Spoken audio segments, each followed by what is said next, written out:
Welcome to Real People, Real Life, where everyday conversations lead to extraordinary insights.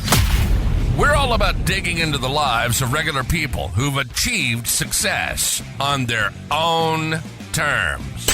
From business and entrepreneurship to fitness, politics, education, and beyond, we cover it all. This is Real People, Real Life. And now your host, Ryan Chereau.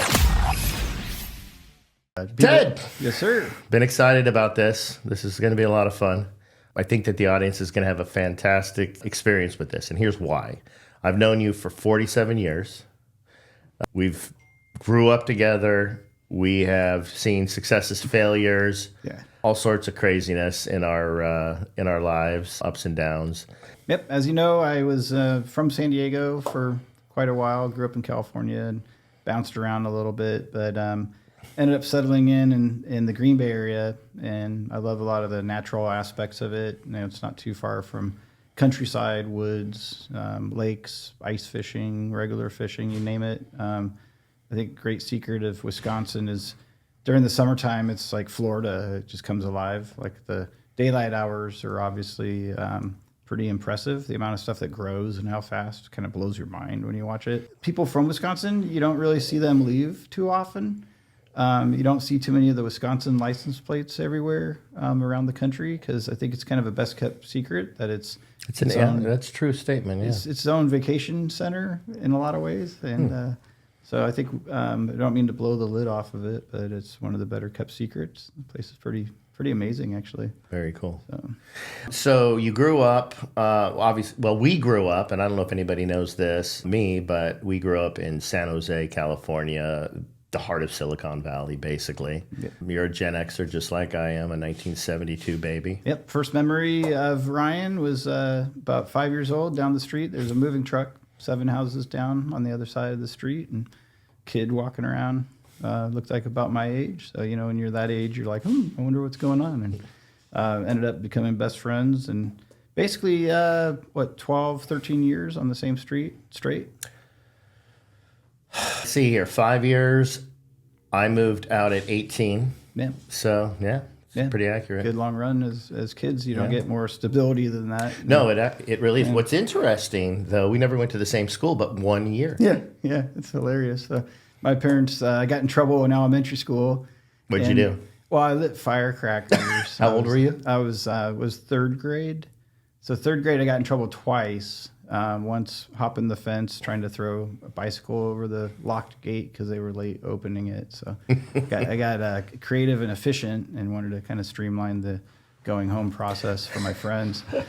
And then also it was back in the Reagan era of a lot of talk about nuclear at the time. Mm-hmm. And so I had my mom would always verse us on, what to do if you heard the fill the bathtub and get under wet blankets. Well, it was basically the pre-end of Cold War. Absolutely. So I decided, Jeff, my friend Jeff brought fireworks to school. So you use the main culprit and then yards. Well, you were an expert, right, on the physics behind that? Well versed from home. So I wanted to make sure everyone was aware. So with the the recess duty, people didn't really appreciate it much. And next thing I knew, I was in Ralph Schonak's office getting lectured. And was there corporal, or was it? Could they call it corporal? There punishment? wasn't. Not at Santa Teresa Elementary School. No, so no paddling going on. No, but it was scary. And then I got suspended, and so my parents decided to put me in the local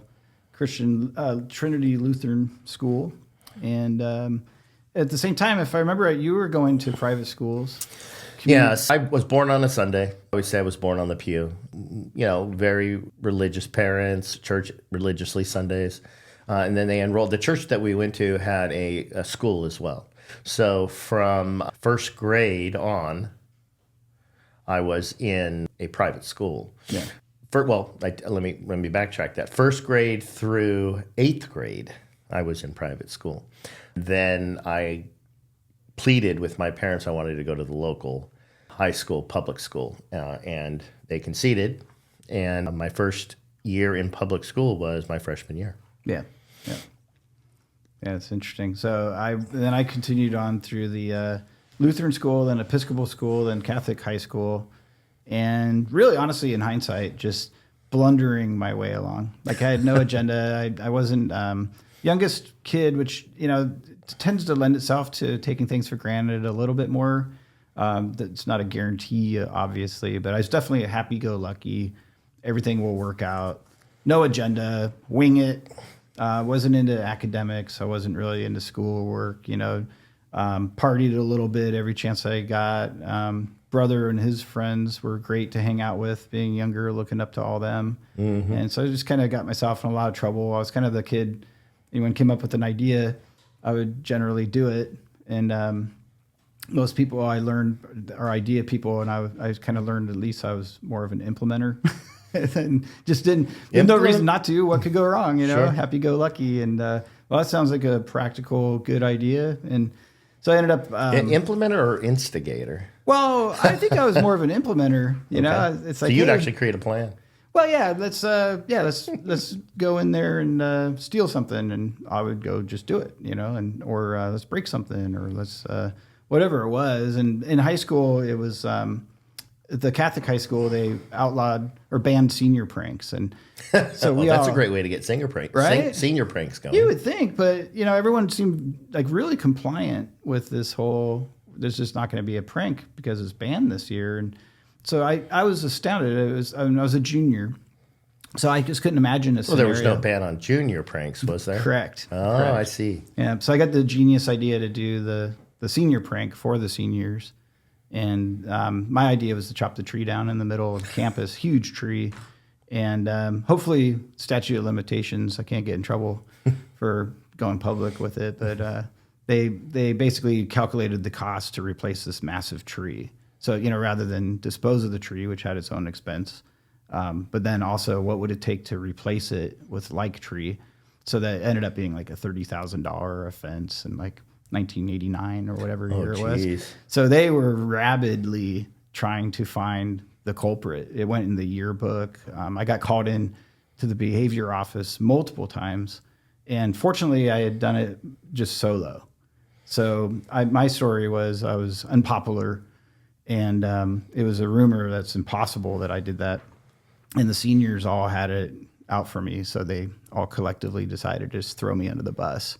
And that kind of worked. But can you imagine today? Oh, yeah. With everybody having camera, you just can't get away with stuff there's no like way, that today. Yeah. And for the record, I didn't chop the tree down. I brought too small of a saw because I didn't want to get caught walking around with a big saw. So I got through it. I got through all the trunk enough to where it was compromised and deemed not going to make. So I was a tree killer. Not proud of it, but shut the school down. Direct contributor to global warming. Absolutely. You eliminated the carbon capture of that very important tree. Yep. The most important tree. It could have been our last breath, and now it doesn't exist. So it's well, these types of behaviors, it's interesting because Gen Xers, especially amongst the boys, these are what we would be considered innocent pranks, that, go out there and break a window or go out there and chop a tree down or just basic misdemeanor mayhem type stuff. Yeah. A lot different these days. Yeah, very much so. And handled significantly different these days. Yeah.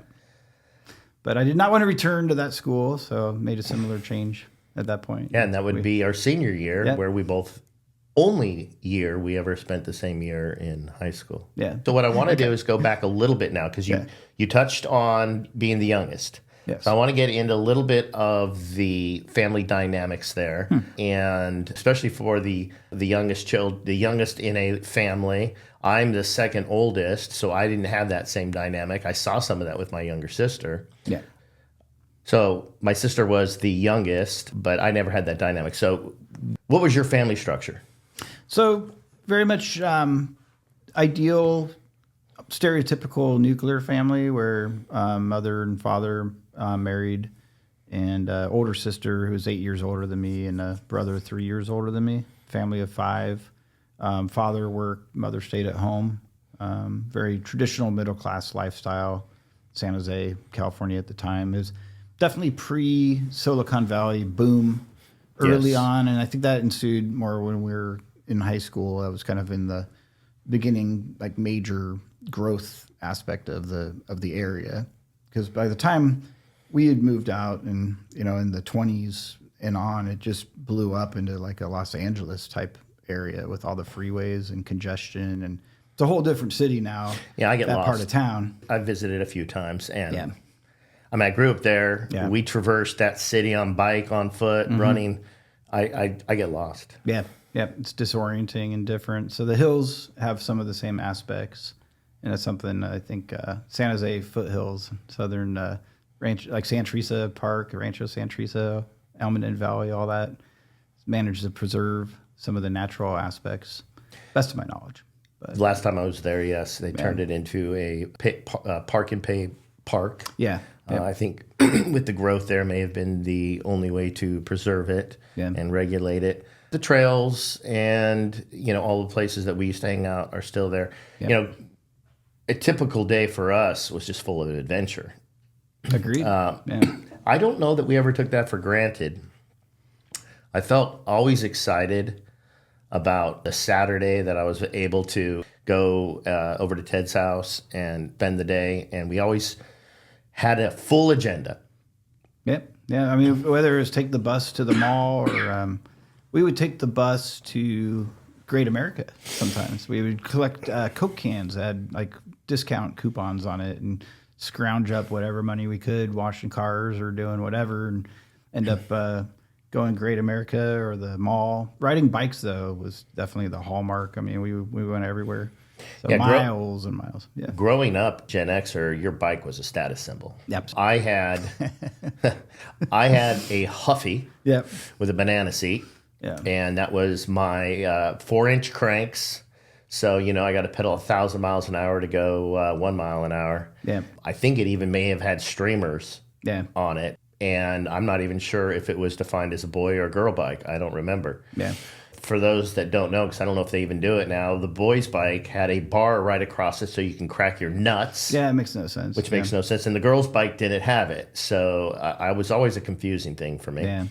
I do remember, though, and it's vivid in my mind. I'm riding my little bike, and here comes Ted down the street with this beautiful, toned down red Diamondback. Yeah. Which was the apex of a BMX bikes at the time. Yeah. So for context, I had a major speech problem growing up, and my parents were pretty conservative about giving kids stuff. There wasn't a lack of generosity. We had robust Christmases and such, but it wasn't like a situation where the kids were spoiled by any stretch. Definitely a budgeted household, very conservative, very much like, not going to waste money on frivolous things. And I remember just seeing this bicycle at the bike store. I remember to this day, it was $327, but it's probably the equivalent of a $1,400 bicycle today. It was very expensive by every standard at the time. And I really, really wanted that bicycle. So I asked for it. And I think at that point in my life, my mom, she actually told me, she's like, under normal circumstances, we just wouldn't do this, but I just have this feeling that I should buy this bicycle for you. And I remember being kind of like, okay, and not going to argue with you. And again, I don't think I took it for granted at all, ever. And I took a lot for granted, but I don't think I took that bicycle for granted. And I think it kind of was a big moment for me, instilling kind of this hope that things can work out and be really good from basically nothing. I went from just your generic, I think Montgomery Ward's bicycle, comparable to whatever you were riding, and huge upgrade. I mean, like you said, it's a status symbol. It'd be like being given a Ferrari now from a social context point of view. And still, though, because I had this speech problem and I was the youngest, I tended to be pretty mercilessly made fun of. I actually was bullied in school somewhat. I'd get cornered by the kids who wanted to hear my speech problem. Really? And that's something that continued. So I couldn't say R's and L's. Kindergarten, I could say 2 letters of the alphabet correctly. So it's pretty severe. And it turned out that it was auditory processing. So I would hear myself correctly and be saying things wrong. So my brain was trained to hear myself correctly and then therefore not notice a problem or have any issues. I heard myself on an answering machine. We were screwing around with our neighbor's answering machine one time, and everyone was talking into it. And when they'd play it back, I'd hear this one kid like, quite literally, about 5 or 6 years old. And everyone else sounded like them. Well, I recognized Jeff. I recognized my brother Robert and John, and and then I'm like, who's the kid? Well, that's you. So then I developed a theory that, and I remember very clearly. I was like, how old were you? I was about 6. Okay. So around 6, I'm like, well, it just makes sense that apparently, from my experience, everybody hears themselves garbled on a recording. That just must be how it works. So I'm sure when they hear themselves, they hear garbled too. And then I'm sure I sound normal to them because they're not pointing out that, hey, you sound garbled. But boy, I couldn't recognize what I was saying. So it wasn't until I was about 13, around the time I got the bicycle, that I went to kind of a higher level speech therapist. And because it persisted, it boiled down to R's and L's. So the worst word in the world was girl. And to this day, when I say girl, I have to focus a little bit still on the and the ol. And the and the ol was my fail point, and it would come out so good, and or even worse was present. So 12 years old on the bus to the field trip. Okay, everyone, we have to make sure before we leave the field trip back to school, everyone has to be here. And there's 2 options, right? You have to say here or present. So I remember Brad. I won't say his last name. Spare you the agony. But Brad would always, when it was his turn, his last name started with A. So he got the chance to always be like, yeah. And everyone would laugh because they knew it was coming up on H for my turn. And so he'd preempt, and I tried to say yo, but if someone else said yo, then that was over. You can't say yo if someone else said yo. So I was always stuck like, here comes the here moment. It was horrible. The anxiety building up. Oh, total anxiety, horrible. So I was a bit probably self-esteem challenged from all that, and a little bit rocky as far as my footing in life.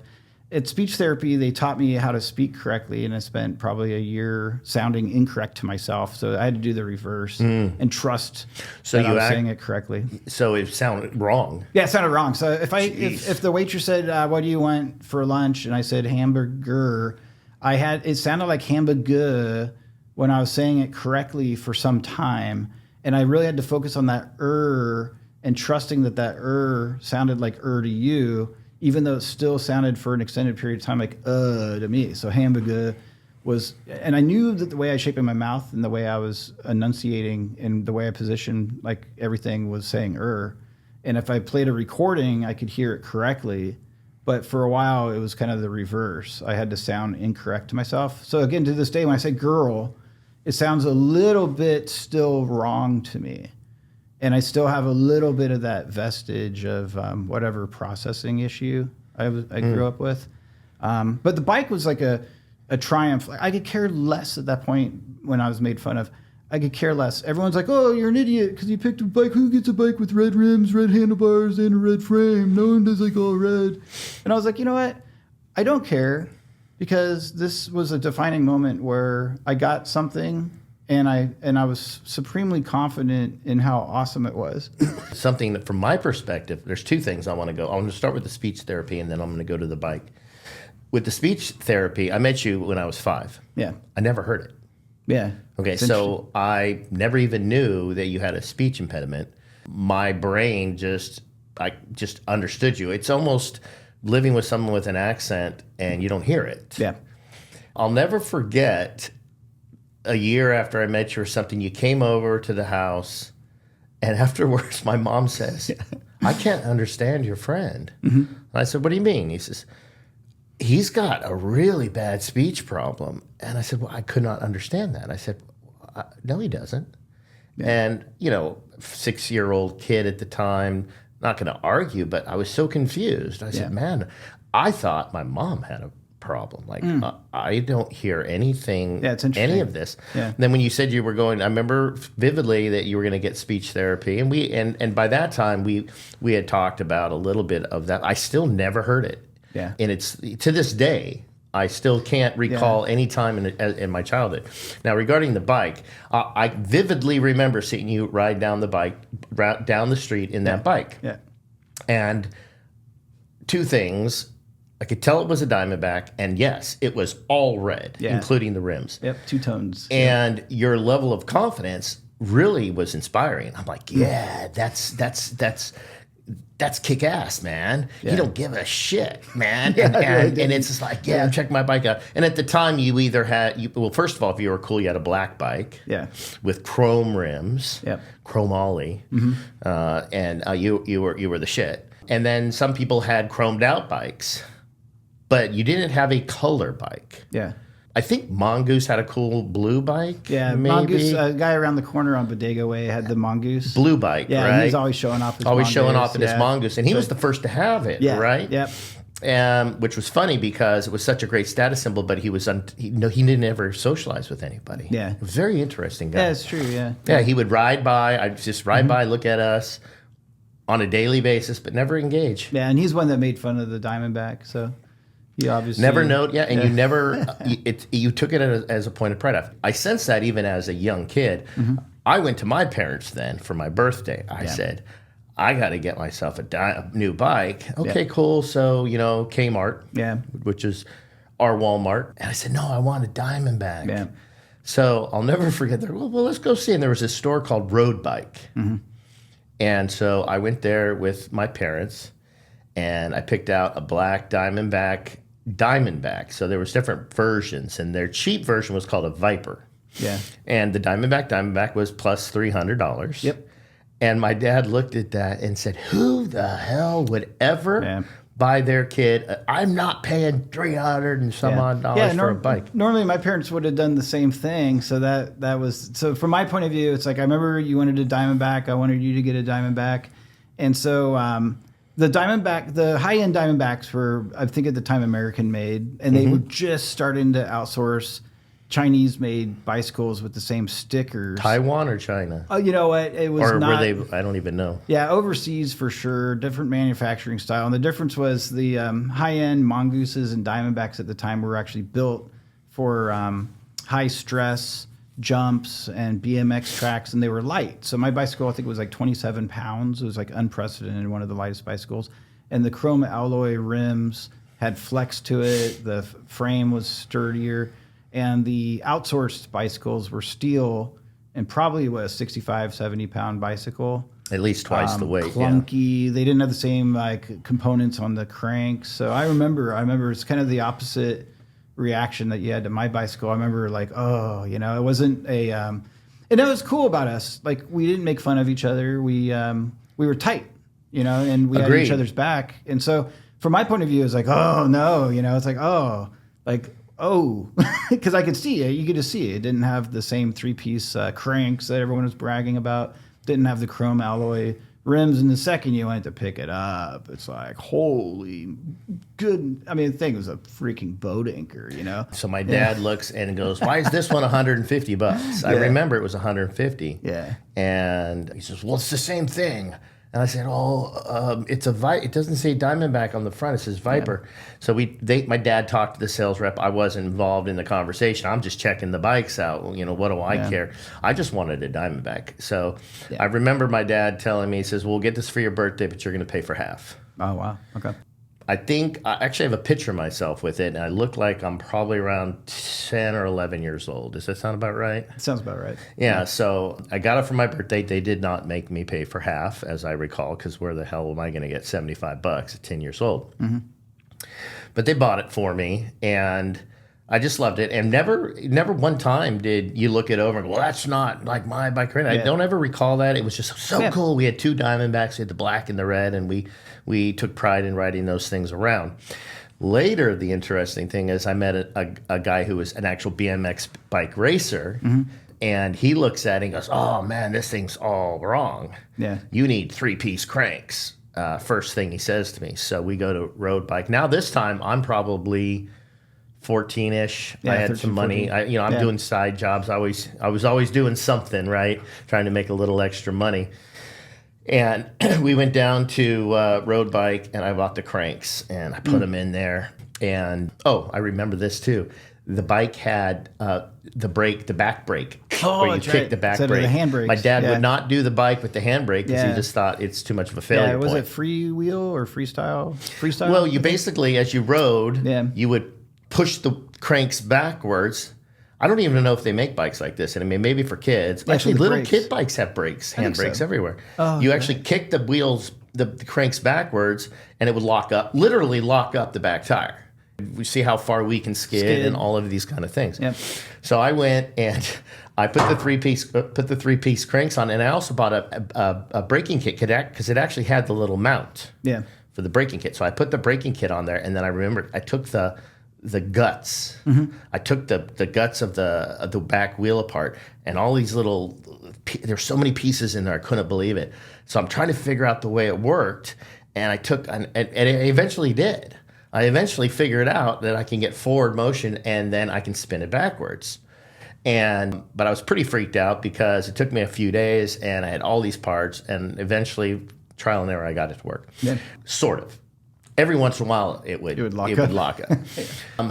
But it was kind of cool. One of the things, what was cool is, and the show off of the bike is you ride, and then you just start pedaling backwards, because you didn't have that back brake because you could, kind of throw your leg over the side, kind of look at people. I wanted that. I wanted to be cool. Then the next thing I did is got a little more money, and I replaced the front rims with chromoly rims. The frame was still steel, but I literally knocked off 15, 20 pounds off this bike by replacing. I put new handlebars, chromoly handlebars. The funny thing is there was a point where I pictured in my head my original bike, and then I pictured all the upgrades that I wanted to do sitting next to it, and eventually it would be the whole bike. Yeah. Because I even thought about replacing the frame. Yeah. I replaced the seat, everything, and I'm like, I've replaced everything on this bike except for the frame, and it's just all sitting there. So one time I was at the bike store, and they had replacement stickers. I remember this. So yeah. I bought the Diamondback replacement stickers and justified it that I basically built the Diamondback. Yeah. And went to my dad, who had a forklift business at the time, and he had a little paint area that he'd paint parts of the forklift and stuff. So he said, take it all apart and sand it down, and I'll take all your stickers off, sand it all down. And it was pretty dinged up. We put those bikes through hell. Yeah. And we painted it. So he painted it gloss black again, and I put my Diamondback stickers on that thing. And probably a year later, we upgraded to mountain bikes. Yeah. I think I had it like that for about a year, and then I don't even know what I did with it. Yeah, it's good times. Meanwhile, my brother, 3 years older, had the same bicycle through that whole stretch of time. I remember his bike. Yeah, it was I don't even remember the brand. It might come to me, but it was like a Monkey Ward. It was like Montgomery Ward bike for $40, and I love that bike. So it's interesting. Was it like a 2-speed? It might have been. I know it had the push brake pedal. I know it didn't have free wheel, and he could care less. And I'd borrow it sometimes. And the fact is, it was just like having a car when you're 10 or 11 years old. You just take your. My kids now, they park. I'm having trouble with them parking in my driveway, their bicycles. So it looks like a garage sale half the time. But they literally, they're so into their bicycles. They park in the driveway. And sometimes I have to move it so I can park. It's like hilarious. What's interesting is I don't think those were our vehicles. Yeah. We took care of them. Yeah. No, we locked them when you went places. I don't really think people steal bicycles anymore. Mm-hmm. That was a thing. Yeah, they would steal. Yeah, I there had were people cruising around. Yeah. My first mountain bike got stolen. Yeah. Yep, I had one stolen in Los Angeles back in the day. But so this family, traditional.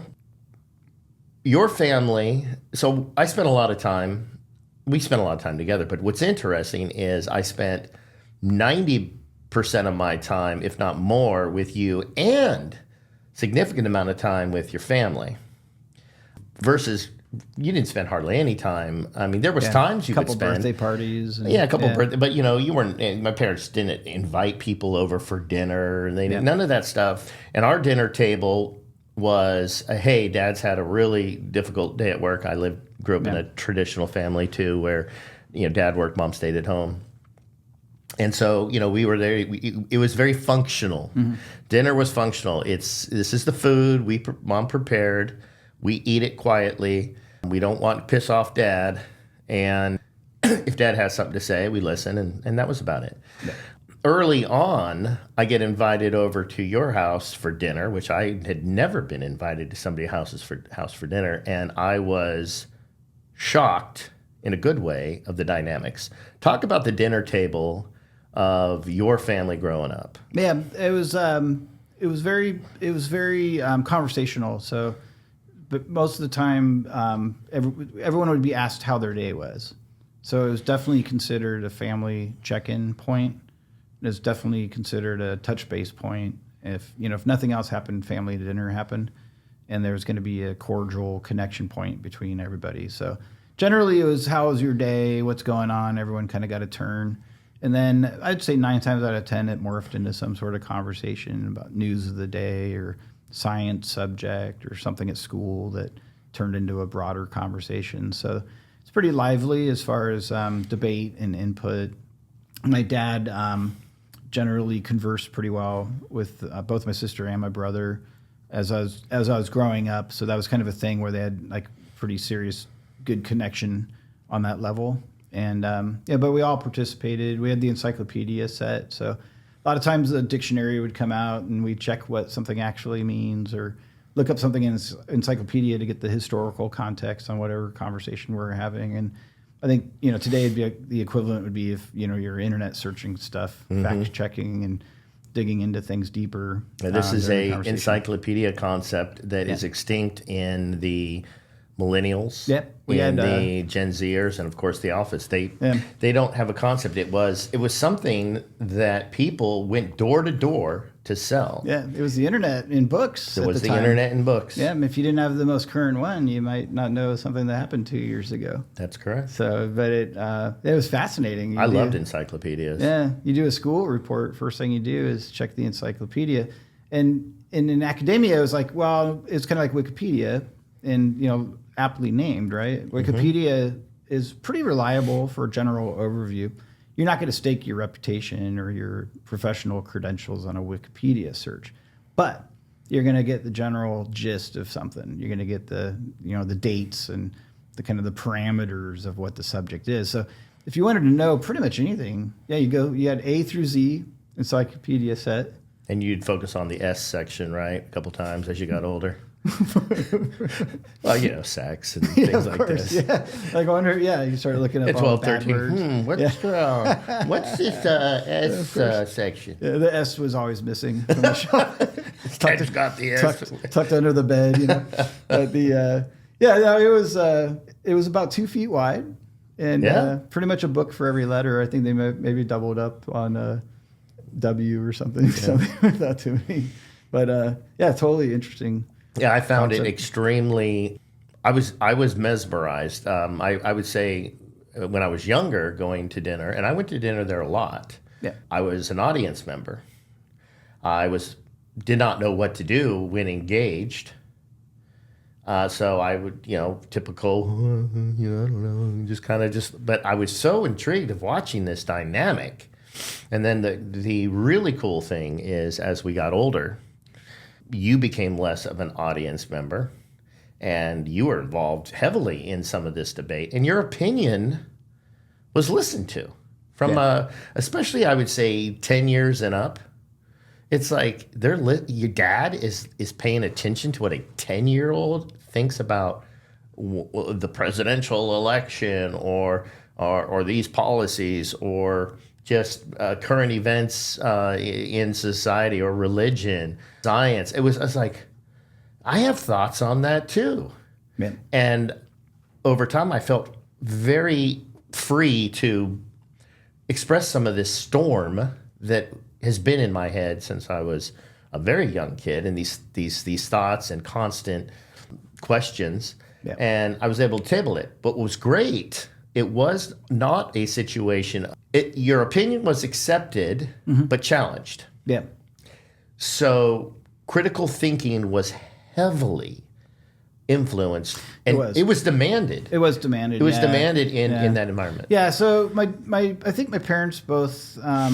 So it was an interesting dynamic. Both of our worlds at the time. 7 houses away from each other. My perception was they both. Well, looking back, both had flaws. Both had pros and cons. Obviously, like any family. My parents both came from pretty hellacious backgrounds. Both had fractured family situations that were, I'd say, toxic to say the least, like really wild circumstances. And so they had a lot of challenge as far as functionality. There's a lot of arguing and a lot of, you could argue a lot of passion, but it's pretty normal for there to be a lot of turbulence, especially after the family time between my mom and dad. And so these family dinners, I think, were kind of a combination between the best of us as a family and a little bit mandatory, I think, from my mom's point of view. There's a couple things she do that were like 3 things I could point out that she did. Okay. It's kind of mandatory, I think, because it created like a kind of an eye in the center of the storms that our family was sometimes. And one was she insisted that my dad sit down and debrief on the day. So I'd hear about the office politics and the this, that, and the other thing. A good 30 minutes, he'd get home and it's like, you sit down and no ifs, ands, or buts. I'm going to hear about your day. And so that happened no matter what. Family dinner. So you got the gist of that. And then very, very often, including nuclear statistics and nuclear threat, but anywhere from economic theory to where the economy was going to, again, religion, philosophy, you name it. My mom would basically be like, Robert, Ted, come on in and you're going to hear a 30-minute article that I want you to hear. And now at the time, was it, oh no, oh, gosh. Totally. Oh yeah, totally. It's like, and it wasn't bad. It wasn't bad. It wasn't like we were being punished or, but I mean, after a while, you're just sitting there hearing whatever about whatever. And, a lot of it stuck. And same thing with any family vacation. So goodness, talking about a captive audience, so we do 500 miles, hearing my mom talk about this, that, or the other thing, reading articles and, oh, this is interesting. I'm going to read it to the car, and so it made us well-informed and it's net positive for sure. Your family was a little bit scary, there's a lot of ingredients of rich dad, poor dad between our families. So to be clear, my dad did well and it did well by my mom and us, but definitely more of like a stick to the company employee mentality. And actually caught some breaks that could have ended up different if it wasn't for some favor he received from the people he worked with.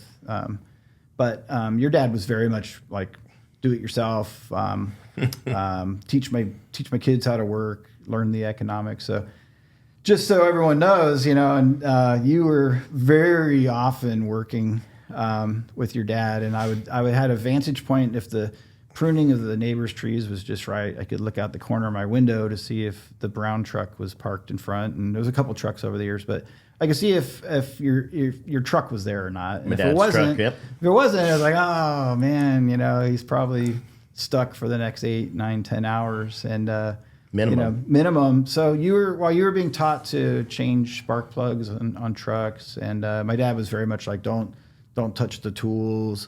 You're going to be a company man, use your brain, and rather disparaging. And as you know, I did go the trade route quite a bit in my life, and I value that tremendously. I'm sure we'll talk more, but I definitely want to dive into that because it's a huge difference between us. Yeah, unlike me, I stuck with the do-it-yourself mentality. Yep.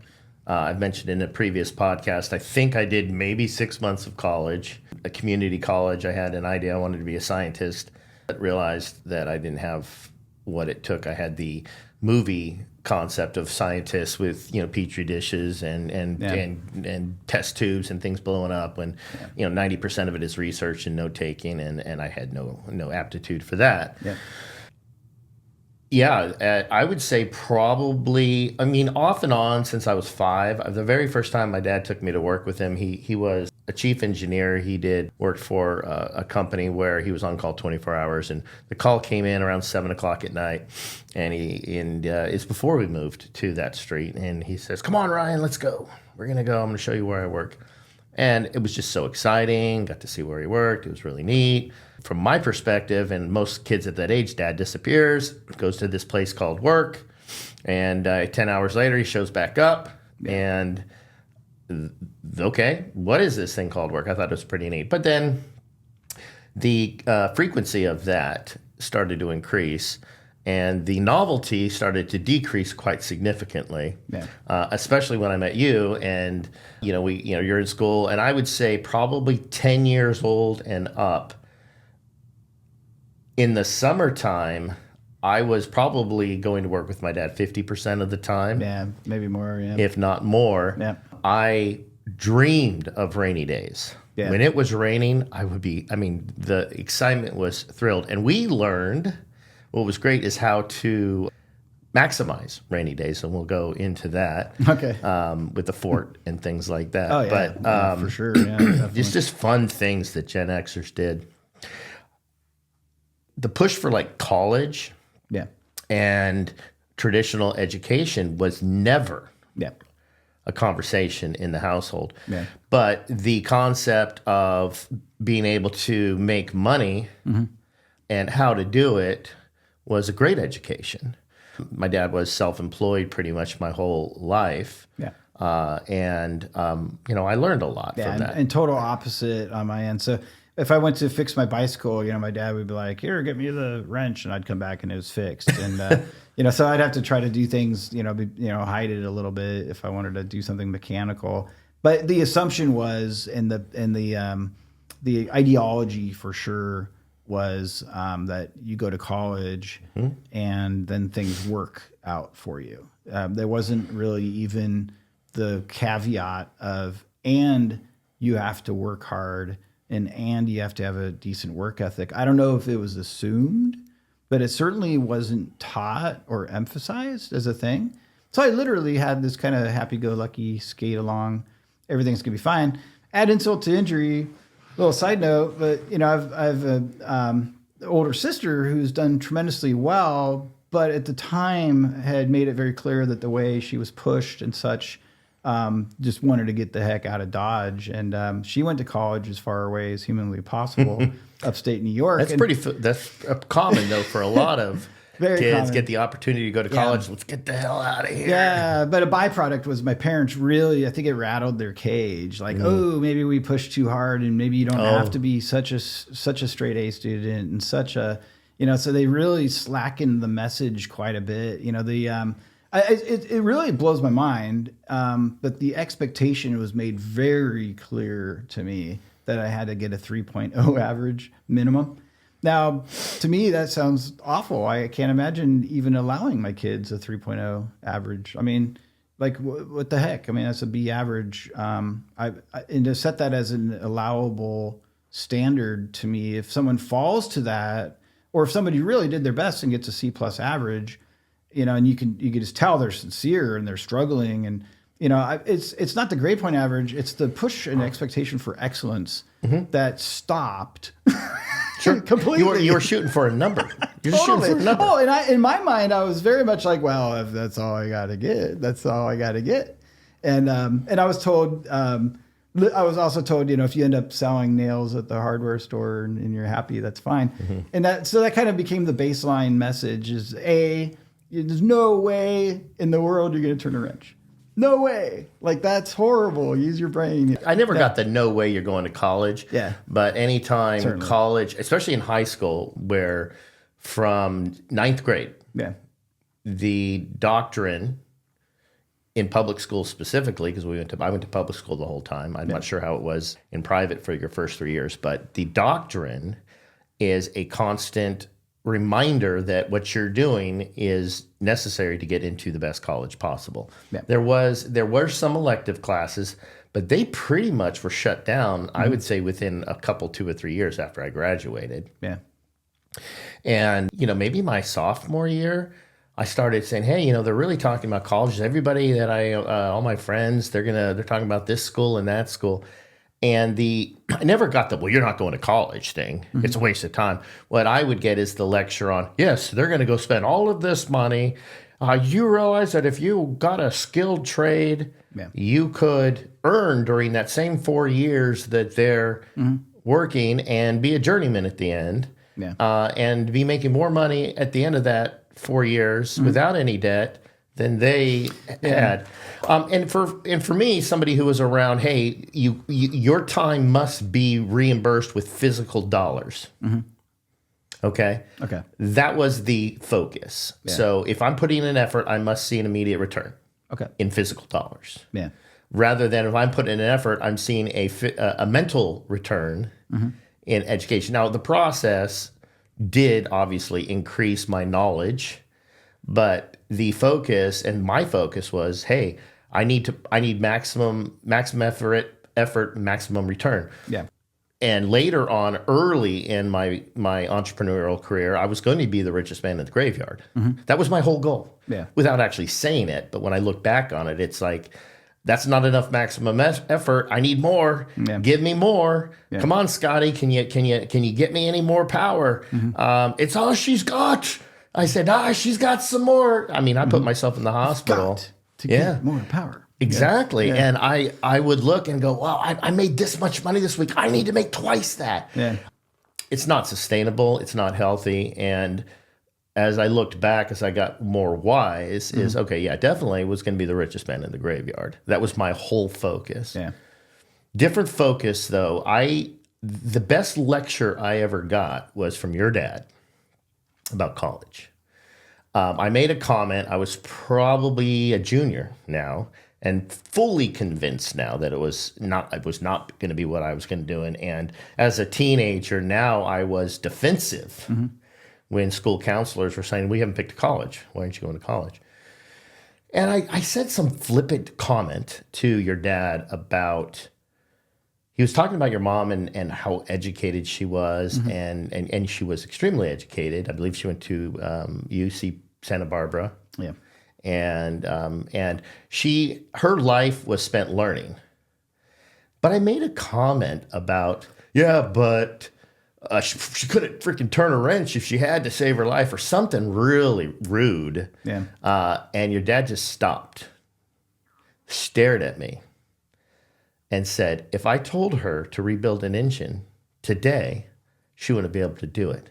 But I guarantee you, she would know how to do it in a short period of time, because that woman knows how to research. Yep. And that was because she learned those skills in college. Yep. And I just sat, and then that was it. It was a single statement about it, and I just sat there and went, wow. Yeah. Yeah. Yeah. I had, It was profound. Smart for me. parents, I mean, they both had their own, my mom's still with us, and she's arguably one of the most learned, well-read people on the planet, probably. The amount of books she'll voraciously take in. The interesting thing about them was the lack of.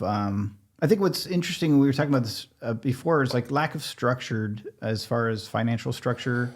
Both of us, I think, experience that. And I think it's something we're finding to be a common lacking of in parenting, kind of across the board somehow. I think it's a lacking in parenting. I think today it's a function of zero education in the school system on how to properly manage money. Yeah, that's been an ongoing problem. I think the right message, for sure, is that life is a slippery slope that can easily be hurdled and successfully navigated. But early on, the sooner the better, because it gets more slippery, and it gets steeper. And especially as you take on obligations, family, debt, et cetera, et cetera. So, I mean, the right message is amazingly simple. It's you need to bum rush life, however, and you need to attack it with vigor when you're young. And there's certain things you arguably should have under your belt by your mid to late 20s, certainly by age 30, that will give you a permanent advantage if not squandered or otherwise messed up. And you can do that by going to college. Just know that you're doing a temporary setback that could lead to the mistake of having a more slippery slope that's harder to get up. But it can also work out brilliantly. But you can't just go to college to go to college. And if you're going to go to the trades and have a target of when you're going to own your house by, and then what you're going to do with that. And how are you going to leverage that? And how are you going to incrementally move up in the structure? Understanding, to your point, they don't educate you on the credit system. We live in a credit system. The importance of credit score as far as a tool, and the importance of patience, strategy, as well as the basic methods of employing those strategies. Well, that's the message, right? I mean, well, the doctrine that I absorbed, and from what I can see is still the doctrine, is get a degree, you'll be all right. Mm-hmm. My argument is, okay, that's fine. Yeah. And the colleges and universities are complicit. Why wouldn't they be? They're completely, well, they're complicit, especially with student loans. Yeah. And I think it should be mandated by law. And now I'm a less regulation type guy, mm-hmm. but in this particular situation, you're dealing with 16, 17-year-olds who are thinking about this and that are able to sign the bottom line at 18 for $50,000, $100,000 loan. Okay, great. Oh, that's fine. There should be an ROI disclosure. Yeah. A school should have a very lengthy process. Interesting. Sitting the student down and saying, what are your aspirations? Mm-hmm. Okay, maybe the student, a lot of students don't know when they start exactly what they want to major in. Yeah. I think that's a red flag. The ROI on the fact that you don't know. Yeah. You're going to get zero or less than almost zero ROI on the first 2 years of a 4-year university. Yeah, absolutely. And if you don't know, why don't you take the next 2 years getting basic general ed mm-hmm. at a junior college, find the path that you want to go. Yeah. And here are some tools, whatever they may be, mm-hmm. and especially today, I'm sure there's plenty of ways to do self-assessment. Yeah. Okay, great. I want to get my degree in psychology. Great. Freshman, college. Well, let me show you our psychology course. This is the mm-hmm. degree you can get. And here's your average today in America, in the city you live in and other cities, what that degree pays. Well, on average, that degree pays this amount of money. Your ROI, however, it's going to cost you 5 times as much to get that. Mm-hmm. So when you're 45, you're be looking at possibly beginning to get out of debt. And are you ready for that decision? And is this such an important career trajectory for you to make that sacrifice so you're not just going into it? And it's not funny because there are people that run out of loan capability. They run out of funds mid-college. There are people that tremendously handicap themselves because of this mantra of go there and it's going to be okay. So an ROI disclosure we agree on is absolutely a great idea. It should be I think it should be regulated. Yeah, and I'll tell you a quick one on that. Legislated. One of the worst things I did is I happened to go to Las Vegas with a certain buddy of mine and my brother a year that they were both respectively marrying women, and happened to get credit card offers. And you're right. These credit card tables at the college I went to, they know your parents are likely funding your education, so they give you credit. And, I went and maxed out credit cards in Las Vegas. And that's a great ROI. Oh, yeah. And then I literally decided just to never open my mailbox again. Mm-hmm. And I think I paid all that debt down. So the conversation with the ROI should start at the freshman level. Yeah. In high school. In high school, at minimum. There needs to be courses directed on career. Yeah. And it should be all 4 years. Yeah. There should be a program, there should be a program in place in high school that introduces students to all sorts of ways to work within American society. Yep. There's a really high percentage chance that they'll have some direction in their life by the time they are actually sitting at the decision table of a university. Yeah. What's frustrating for me is I don't think there's a university. We're in San Diego. I'm all over Southern California and even in Arizona. Every university campus I go near or on is under construction on the backs the funding of these student loans. I think it's criminal. I think that the focus needs to be on the education of the students financially and the ROI of their degree. The whole point of university is to help develop a productive citizen. Mm-hmm. And we are not doing that. We have failed our children. We've failed our students. We've strapped them with insurmountable debt. Slavery, basically, if you ask me. And I was going to say, and by the way, if you forgive debt, anytime you forgive debt, these unintended government consequences to these do-good actions are increased prices. So all of a sudden, the colleges sniff out this fact that all this money is going to be granted. What are you going to do? Maintain or lower your prices? Absolutely not. If the government gets behind it in any way, shape, and form, it raises their rates. And that's a huge reason college tuition is out of control. I mean, it's one of the most ballooning expenses in our society. I have one caveat to forgiving student loan debt. Okay. Because I'm against it. It's unfair to those that actually paid for their college and university. It's a really simple caveat. Fine, you have $20,000 of student loan debt we're going to forgive. Yeah. Fine. University, you owe us $20,000. University pays the money back. Okay. Yeah. That's it. Say, well, you don't have to pay it. But the university is going to pay it back. Yeah, they're not going to be a big fan of that. Well, and that would lower, well, they wouldn't be, and it wouldn't happen. Yeah. But my point is all of a sudden price increases because, oh, hey, all the student loans we can just get more then. We're going to get more. With that out there, you're going to get more customers. Right? Right. You need to just supply and demand. Hey, what? I can get free college. Yeah, let's line them up at the door. Yeah. You know the difference between me and most people that are against the I know there's a lot loan of differences. Oh, tons.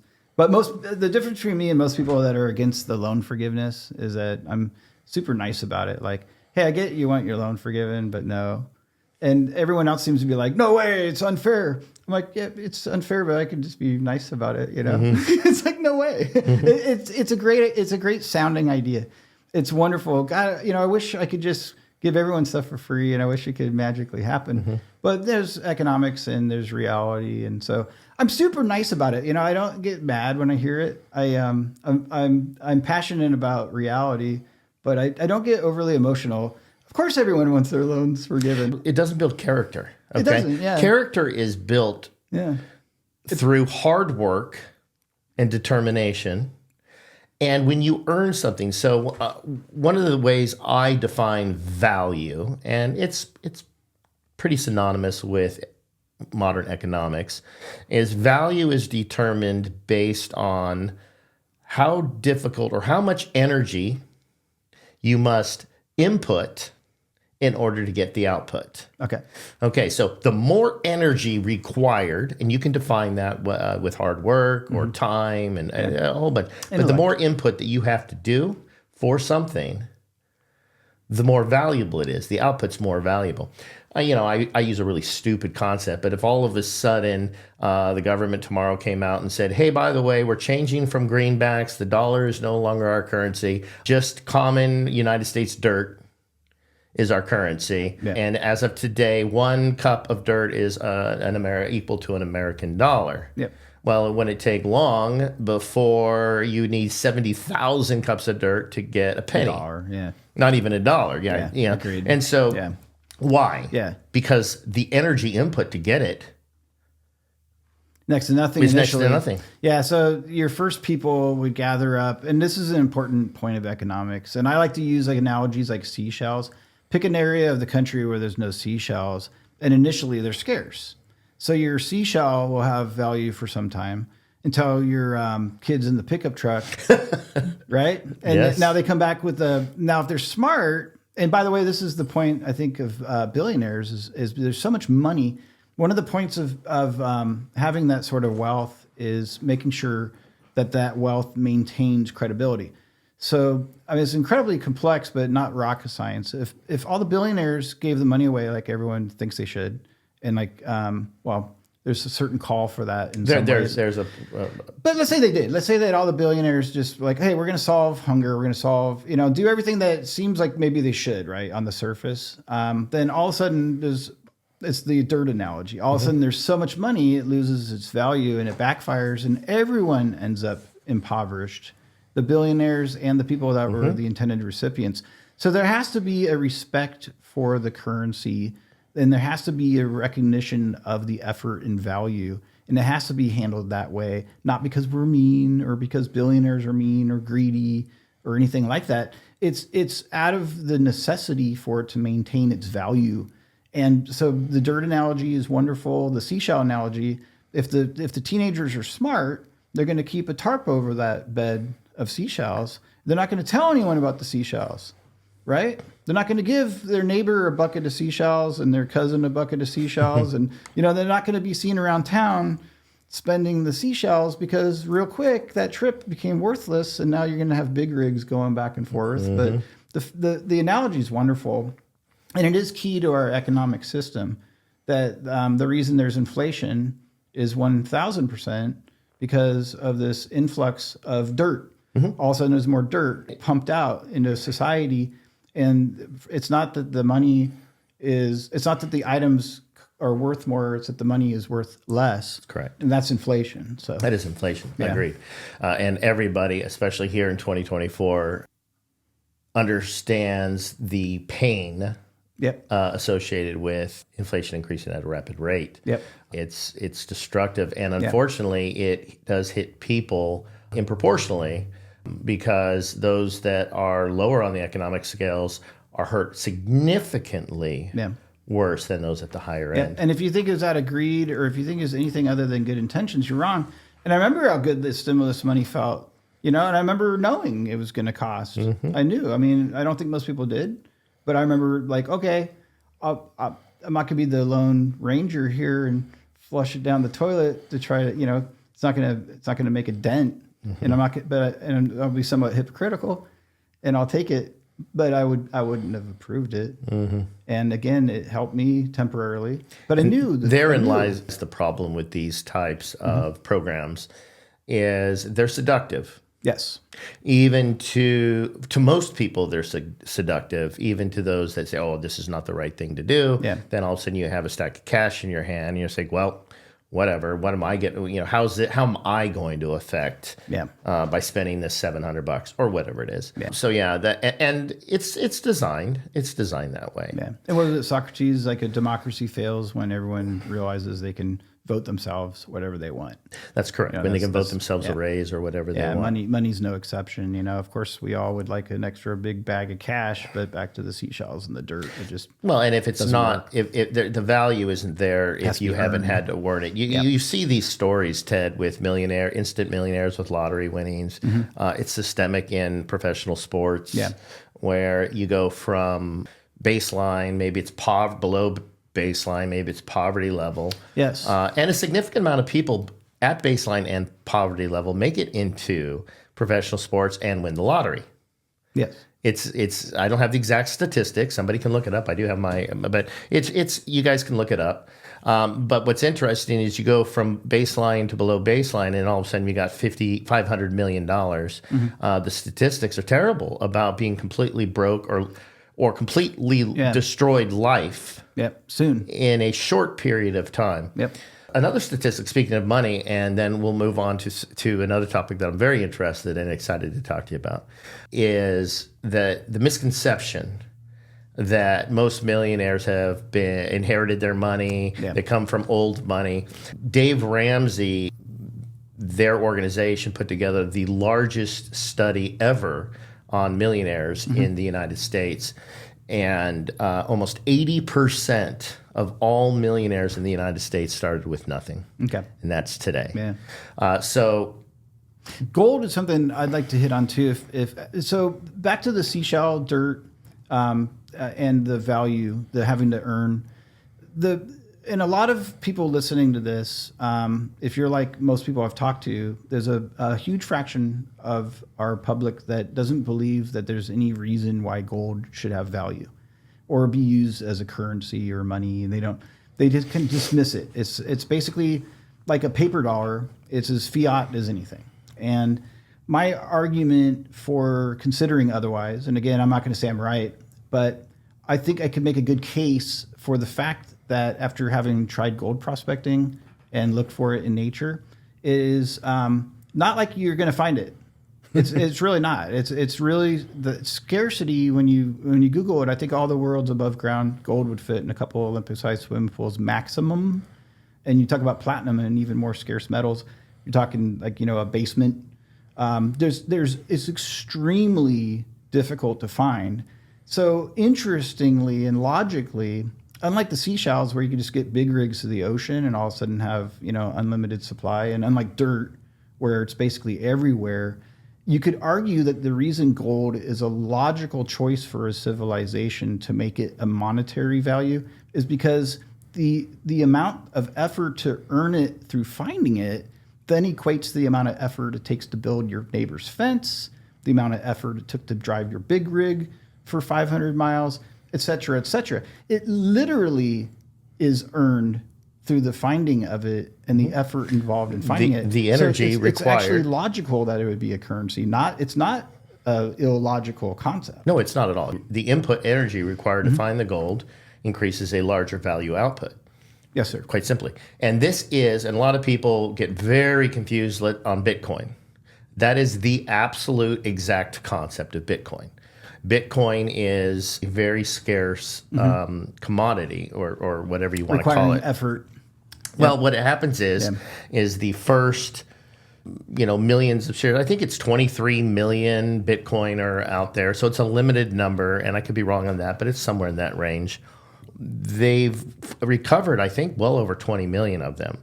And back when it started, 2012 or whatever, it required very little energy. The algorithms that the computers had to solve could be done on a laptop. It wasn't very complicated. But the program gets more and more and more and more complicated to where the last 150,000 Bitcoin are going to take, 150 years or whatever to mine. And the energy output is astronomical in order to mine these things. And this is what the theoretical value is based on. And just like a dollar, if it's accepted as commerce, which it is being accepted as commerce, this is where the value lies. So it's still obviously, it's a new thing. I've done a lot of study. I'm no expert, but I do get the basic concept of the energy input versus the output. Yep. And then the scarcity. Yeah. Okay, so scarcity is critical for value, supply and demand. And the key here is for a currency to work. So if you're sitting there and you're thinking like, wow, he's just full of crap about gold. Like it's stupid that it would be a money, and he didn't make the case. Well, yes, you have to agree as a society on something. Yes. And so really the logic behind gold is that it takes effort to find, it's scarce, it's limited supply. So there's pros and cons of it being a money. But to your point, if people understand the logic of Bitcoin, and they are, and there's a common agreement upon it, and that is forming. The fact it's held, it's what, 62,000 a Bitcoin? I think it crossed 60,000. Yeah, it's been floating. Yeah. I know it's been bouncing me like 58 to 65 for some time. It's showing more solidity in its current price range than I think it's shown. So it seems to be taking shape as, and whether it plummets to 17 tomorrow and then holds there indefinitely or doubles, or everyone agrees it's worthless. If everyone believes it's worthless, then it's worthless. Yeah. And to some extent with gold also. But the problem with that theory is that gold or Bitcoin, you could then go across the world to a small developing nation that has potential, and they agree that that's a logical one to agree on, and they make it their constitution. And then it reemerges 60 years later as something. And that's why gold has popped up historically, because it is a logical, long-term, historical, logical currency. That's why you see it in all the major... you see it in all the major civilizations that we know of, period. And so to that point, Bitcoin could do the same thing. It could ebb and flow, could go away and come back. As long as there's connectivity and digital connectivity, it might be a permanent thing. It's interesting to say the least. I don't have the answers on it. It's definitely something fun to contemplate. Yep. All right, let's get back to decision for college. So you obviously it was a big influence, and you did go to college. I did. Did you go straight out of high school? I have a little wild story of the beginning of my career in life, and I got in a lot of trouble before switching to Santa Teresa, where we went to school our senior year, and I decided when I was 17 that I was going to be a pastor. Okay. And specifically a Christian pastor. So my parents' kind of contract with the three of us was that parenting is pretty well finalized and done, after securing college education. So the college education wasn't only kind of preached as an ideology of establishing yourself as set for life. It was, they put their money where their mouth was. So no criticism of that. You know, I have some philosophical disagreements, and I think that it's wonderful that they did that. I mean, anyone that complained about that would be, and again, if I wasn't an idiot kid, I would have taken full advantage and bum rushed life. Like I believe, you know, I'm really preaching to my kids and teaching to the next generation. And I think that's, again, anyone listening, I think that's the message this upcoming generation needs to hear, is however you do it. And I think there's a lot of creative ways. You can work for 5 years. There's nothing wrong. At 52 years old, I could go to college now and it would probably pay off if I do it correctly. So what is wrong with waiting till you're 30 or having a creative integration between work and college? Or, I mean, there's a million different ways to do this, and we tend to go black and white. But back to my wonderful story, I opted to stay at home and go to a local college that would help go that direction as far as ministry. And then I loved my first year of college. It was, I think it was a little school in San Jose Christian College. And I got to say, it was a blast. You know, it was like 50 kids, all like-minded, tons of heady debate on things that you and I would probably think isn't worth debating now, but interesting theological conversations, very serious-minded people, and incredible professors that just had creative perspectives of things that have affected me to this day. So just a great experience. I got involved with public speaking. My brother, again, very influential in my life, was part of the college ministry of the church. And being in high school, he's kind of like, don't bother finishing that and come on into my group.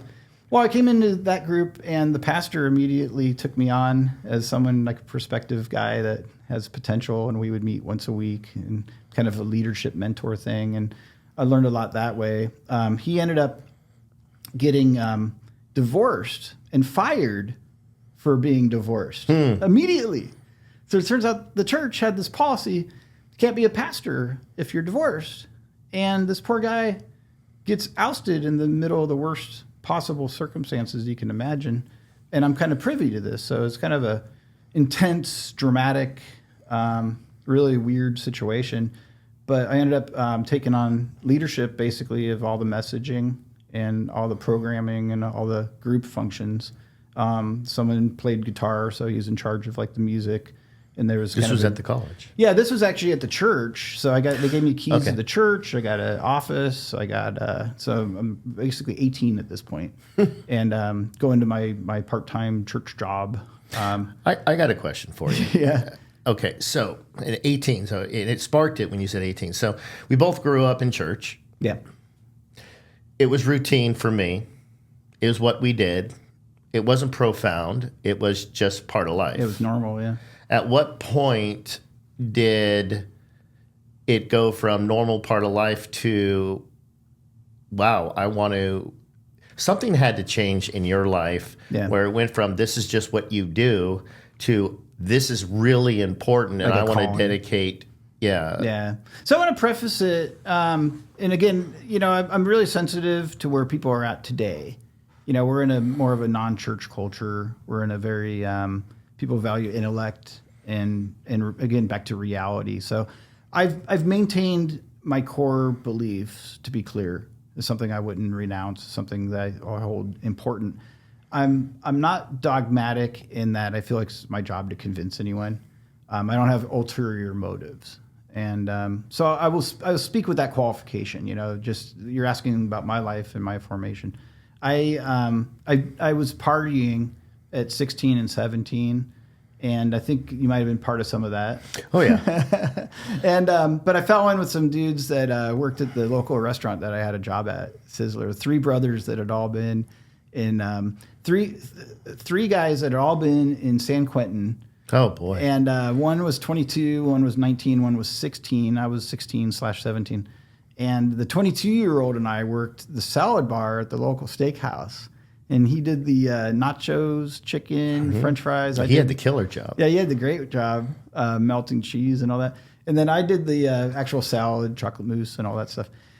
And we'd start hanging out after work, and not a good situation. So fell into some different experimenting with some different drugs, and basically drinking a lot. And then one night At 16, 17? Yeah, 16, 17, unbeknownst to my parents. And one night just got in a series of a lot of trouble during that stretch. Got arrested for stealing beer at one point.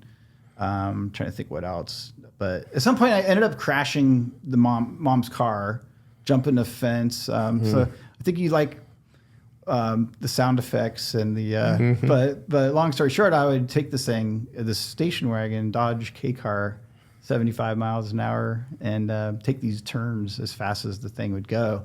Well, I had gone home, and I'd gone to bed around 5 a.m. And just to let everyone know, Ted has an amazing ability to go to sleep anywhere. That's true. It's time to go to bed. He can sleep on the floor. He can sleep on a table, and he can sleep throughout the night. Yeah, I'll sleep in a river. I don't care. I'll sleep on a park bench. If I want to sleep, I'm gonna go to sleep. So that's a fact. That is a fact. But in this case, I went home and realized, I didn't readjust the seats and all the stuff that would keep me from getting caught borrowing the car. So I went out to readjust the seats, and at the time I'd been smoking cigarettes, and the car reeked of cigarettes. So I'm like, "Ooh, I better do my drive around town with the windows down to air it out."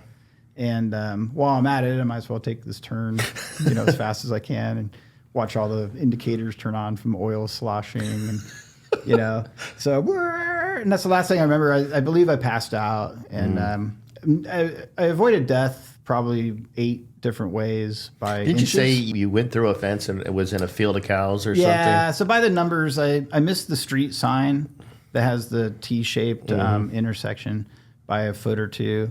I missed a tree in a little planting bed, went over a curb and smashed, the tire blew off, and the hub was actually like squared off from the curb impact, and then drove next to a residential bedroom window by maybe like a foot next to it. And then back past a lamppost, within a foot or two of a lamppost, back into the street, across the street where there was a little horse, it was a field with horses. And on this particular side of the street, probably about 2 to 3 feet dirt embankment, at the top of which a barbed wire fence started. And I'm convinced to this day that I hit that embankment and the car launched over the barbed wire. Because I woke up in the middle of this field. So here I am in this field, and I'm looking at the hills. How old are you again? 16 or 17. 16. So I'm in this field, and I'm looking at the hills, and I look, and there's the junior high school across that way, and I look in the rear view, there's the house that I was next to before jumping, and out this window there's a horse, like looking in my window. I'm like, hello. And so I'm like, what time was it? It was light. It was getting light out, 5:30 maybe. So I'd been out like all night. So I'm like, well, if I got through the fence, I can get back through it. I'll just turn around and go home. And I think the car had stalled, so I start the car and ba-doom, ba-doom, ba-doom, dirt clods. And turn around, and I'm like, I'll just drive through. And I'm looking at it, I don't see a hole in the fence. I'm like, well, I don't know. I don't see where I came through. So I'm thinking, all right, whatever, punch a hole through the barbed wire. I'm thinking it would just snap real quick. So the most horrendous sound. It was like, somewhere in there too, I punctured the exhaust pipe about 4 inches from the gas tank. That's something else my dad realized, yeah. So I get out on the street, and the thing is, there's something obviously beyond normal. It's just racked. I think I bent the frame of the car or something fierce. You hit that embankment and I hit that jumped that fence. Yeah. So it just ruined it. And so my poor parents, I had to tell them what was up. But yeah, correct me if I'm wrong, because we've gone through this story before, and I think it's just, we laugh at the whole thing. Nobody got hurt, and it's funny to laugh at now. As a matter of fact, the damage to the curb is still there. I documented that about 8 years ago. Wow. I went out there, and I could still see the scrape in the curb. Yeah, but did you go home and just went to bed?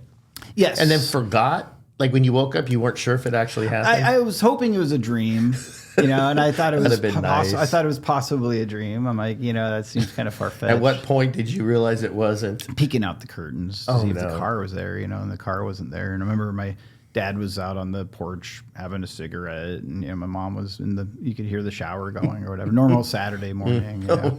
And so and at that point I was beat. I just didn't see a way out of it. So I ended up telling my parents what had happened, and at that point my dad got very stressed out. He broke out in hives. I think he did that maybe twice in my memory, where his face actually got these red lumps on his forehead. Oh, wow. Just totally not sure what to do with the situation.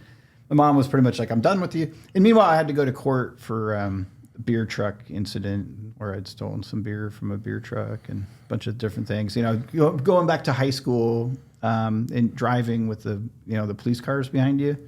And then the kids heard about it in the behavior office and got the whole freaking school out front to line up and hurrah, So, and that played into the tree incident, right? What was your thought process? Did it kind of feel cool that everyone was out there cheering on you? I had no idea that they knew. So if I knew... But when you saw it, you didn't know they did that? I had no idea they knew. So I'm like, why is the whole school lined up cheering? I'm like, no, this isn't good, So I'm sure I looked like a little crybaby, nervous wreck. I didn't handle getting caught very well. So I wasn't like a triumphant, I was not a badass. I was definitely a little kid who was just like idiotic, And so I just was clueless. And so I could have played that one to be the hero, but I'm sure that played into the whole senior tree thing. That's about the time I was a junior. So here I am, known for getting in trouble, already, on the hot seat a little bit. So I was a likely target if the seniors wanted to throw someone under the bus. And I also say this, I spray painted on the sidewalk. So I had this brilliant idea. If one fails, quit, right? If one fails, quit. I couldn't get the tree to chop down. I successfully got through the tree trunk. And so I spray painted if one fails, quit, class of whatever the senior class was, to frame them. But I wrote quite. So then I spray painted out the E, I'm like, psh, I'm like, oh, typo, So there's this stupid, if one fails quite with the E. So there's a bunch of things that kept me from getting busted for that. One, I was getting in trouble. So it was plausible that I would be the target of the seniors. Two is the behavior guy's like, you're a smart kid. So it's hard to believe you would misspell something wrong. Oh. Yeah. And was it an accident or was it on total purpose? Accident? Oh, that's hilarious. Total accident. Oh, how cool would that have been if that was part of the master plan? Nope. I think of these stories and I'm thinking, well, it was a blessing that I didn't go to school with you until the final last year. Yeah. Because I think by our senior year, we had a lot of the childish demons put aside. Yeah, most of I had a few more doozies in my life, but for the most part. For the most part. Hey, so theology. Yeah, so back to that. Yeah. So you eventually go to university to get a theology degree. Yeah, I'm working at the church. I went to San Jose Christian. I wanted to get a broader education. Very inquisitive person. I do believe I'm scientific minded. I do think that I like to know as much as possible. I like to know all sides. So I went to San Jose State my second year. Another great experience. I got exposed to a lot of the developing liberalism, a lot of the different cultural classes and things that are kind of more famous now. When you were at State, were you still on a theology path? Yes. So I wanted to integrate the theology year and get a broader, more accredited education.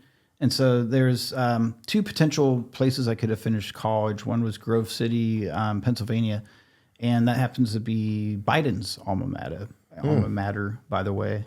And then pretty well-known, reputable school out in Pennsylvania.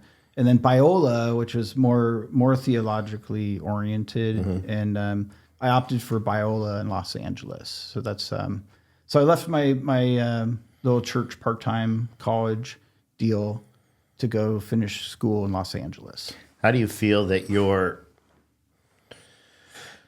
theology degree, your childhood exposure to religion, specifically Christianity or Christianity-based denominations, then Biola University theology degree, how does that shape your view on God and religion today? Yeah, I mean, certainly it's a big influence in my thinking and life. I think that in hindsight, I saw an evangelical side of religion that's pretty strong, and to some extent fundamentalism. So I've come to, in my mind, understand that I was given a lot, like, and same thing. I'll say this about a lot of religion. A lot of religion is like a vitamin pill. Vitamin pills don't mean you're going to digest it. Doesn't mean you're going to get it into your blood system or into your vital organs, but it contains the ingredients for life. And so I think there's a lot of the problem people have with religion is it doesn't improve life in a lot of cases because it's simply the ingredients for what was intended. So if you believe in a universal power, if you believe that there's an earth god, or whatever you believe in the Christian God, I do think there is truth. I do believe saying believe whatever you want doesn't apply to many things. It probably doesn't apply to religion. So that would be the one thing I would challenge people with. This isn't about like a flavor of the month thing. And it's not about just do whatever helps you cope, right? I mean, what ideology or agreed upon belief system do we all have where it's like, hey, whatever it takes to cope? Because most coping mechanisms have negative consequences. And so what I believe is that I got a lot of good ingredients, right? I got a lot of good critical thinking skills, a lot of good ability to analyze, a lot of good ability to communicate, and I got a lot of good truths.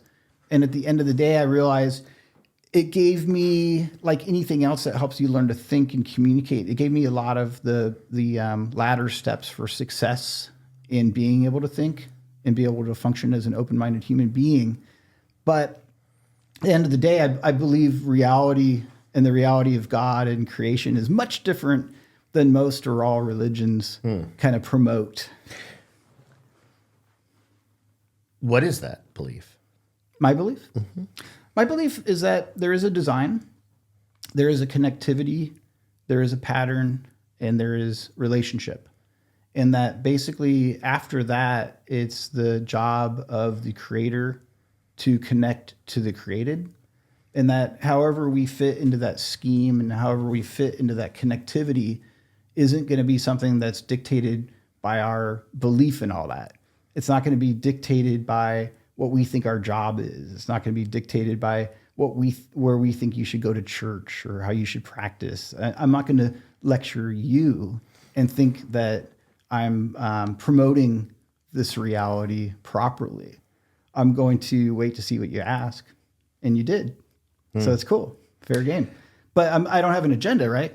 I don't have a belief that I'm charged to shape your belief or your perception. I'm very comfortable that God is more than capable. So it's more of a personal belief that you're confident in that is it necessary to share that belief, in your opinion? Yeah. Proselytize the belief. A lot of religions are pro-proselytization. Yeah. Some are less pro. Yeah, it's a great question. I think that there should be promotion of what is perceived reality in this case. I think that staying quiet about a reality like a God that loves us and a chance of redemption and salvation and things that have eternal implications, I think it'd be incredibly selfish and unfair not to share. Do you welcome religious debate? Absolutely. Excellent. Yeah, I love it. Well, I hope that this generates some audience for you. Yeah, because cool. I can tell you personally, I enjoy the debate process with you. You're a great debater when it comes to allowing both sides to get their point across. You have great counterpoints, and you're quite versed on the topics you enjoy debating. Thank you. I got to say this on that point, okay? And it is an exciting topic for me.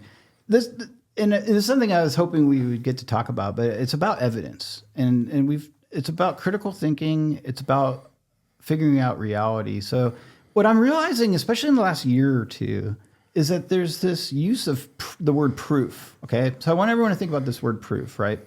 Now in court, something has to be proven generally. There are mistrials and such, but let's say that in general, one position is proven or disproven. And if it's disproven, then the opposite of what was proposed was proven. So something got proven, right? And you have evidence. So what's interesting to me in this analogy is that in a court trial, oftentimes the defense and the plaintiff will use the same evidence. There was a famous trial with a glove, and a case could be made that glove was evidence of two different positions. And then it was up to the people that had to make the decision of whether it proved one or the other, right?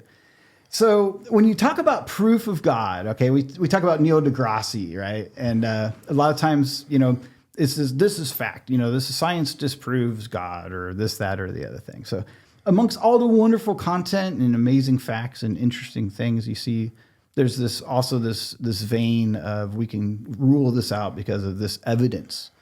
So my problem is this, and my challenge to the listeners is this. Most evidence of creation really can, and I believe this, really can indicate the polar opposites. It's fascinating. So take the size of the cosmos, right? Well, the cosmos is so big and so vast. There's no way there's this story of God coming to this little dinky planet in the middle of nowhere, right? Well, and the Earth certainly isn't the center of the universe, right? Okay, flip side, is the Earth not the center of the universe in a way? Can we say it's not? I mean, really? And then the other thing too is, isn't all the energy of the universe in some way, shape, or form arriving here? In some way, shape, or form. And even arriving here being... I mean, you can see... here on Earth or here in the universe? In some way, here on Earth, the entire electromagnetism of the galaxy certainly, in some way, shape, or form, hits the planet. In some way, shape, or form, the distant galaxies, and farther and farther out, if you see it in a telescope, the electromagnetism is somehow getting here. So somehow it's connected. So so on one side, you can say the Earth is small and insignificant, and there's no way... It just disproves any sort of collective creative being that's in charge of all this. But on the other side, you can say, well, where's the other life forms teeming around, and why are we the only ones? And how is it possible that we have this awareness and connectivity to the entire shebang, the whole deal? So it's evidence that could be used in a court trial for polar opposite conclusions, right? It's fascinating to me how I believe the design of the universe is such that we could very concretely argue against a God, against a design, and against any sort of rhyme or reason to the whole thing. But conversely, you could take the same evidence and you can make a case for design. There's emotion, love, appreciation of things. There's all these things that you can't really say were mandatory for our survival. Mm-hmm. There's all these things. So the beauty, all these things that you could have probably survived without, that plus this amazing oddity of how things work in the universe. Things like I'm talking momentum, like why does everything just go one speed once it's moving? It doesn't spiral out of control or come to a stop. How is it possible that gravity is such that one round object just kind of indefinitely goes around another one? And you got all these scientific reasons for it. You can explain what it's doing, but you can't really explain why it's all happening. You can't really explain why we're here. And so, yes, of course, it's possible we're just random little energy blurbs that just popped up in the grand scheme of things. And maybe we fizzle out and no one will ever be the wiser that we even existed. That's certainly a scientific possibility. And what I find amazing and disturbing at the same time is that we have split. We've gone in two different directions in science. Science is the foundation of Socratic method, of scientific method. Searching. It's searching for answers. Yeah. By definition, science is only as factual as current data. Yeah. A proper scientist or somebody who understands science knows that we can state this as fact with the caveat based on current information. Mm-hmm. New information is happening, and it seems to be happening at an exponential level now as we increase in technology, and who knows how AI is going to affect that, and to be able to analyze a ton of things in quantum computing. And then we have what we call the science, which has been around forever. I got to use the restroom, so we're going to take a quick break. All right. And we'll be right back. All right, we're back. So before we left, talking about the science versus science, I think it's a sad commentary in today's society. There's an emotional response to things that are perceived as science. The clue is they'll say the science says and refer to scientific consensus. Yep. Scientific consensus, by definition, is the diametrically opposed to the scientific method. I believe you're right. So there is some debate about the definition of science. So I think it'd be important it's important to understand that when you say science and we discuss science, there are actual different approaches to it philosophically. And that, so I like to define that, right? Like, I think we share the belief that the scientific method will lead you to something that's observable and repetitive reliably to the point that it's promoted in what's called a theory. And there's a practical problem with that because it basically means, if you go by that definition, and it's the one I would propose everyone shares, but I'm not in charge. But the practical problem is, let's talk about something that you want to teach as reality from 100,000 years ago. Well, you're not going to be able to repeat it, demonstrate it, and reliably prove it. So in my mind, everything from that far back would always be a hypothesis and always clearly stated as such, right? Like, best of our knowledge, this was a riverbed. But so many hypotheses and theories today are spouted as fact. Fact, yeah. Before Einstein, Newtonian physics was fact. Yep. Before Newton, heck, at some point the science said the Earth was flat. Well, even they called it a theory. I mean, at the point of Einstein, they acted like they were pompous again in my mind in practice because they acted like it was fact. But Newton and true scientists recognized Newton's findings and what was practiced and what was accepted as reliable as theory still. And humans historically elevate academics. Yes.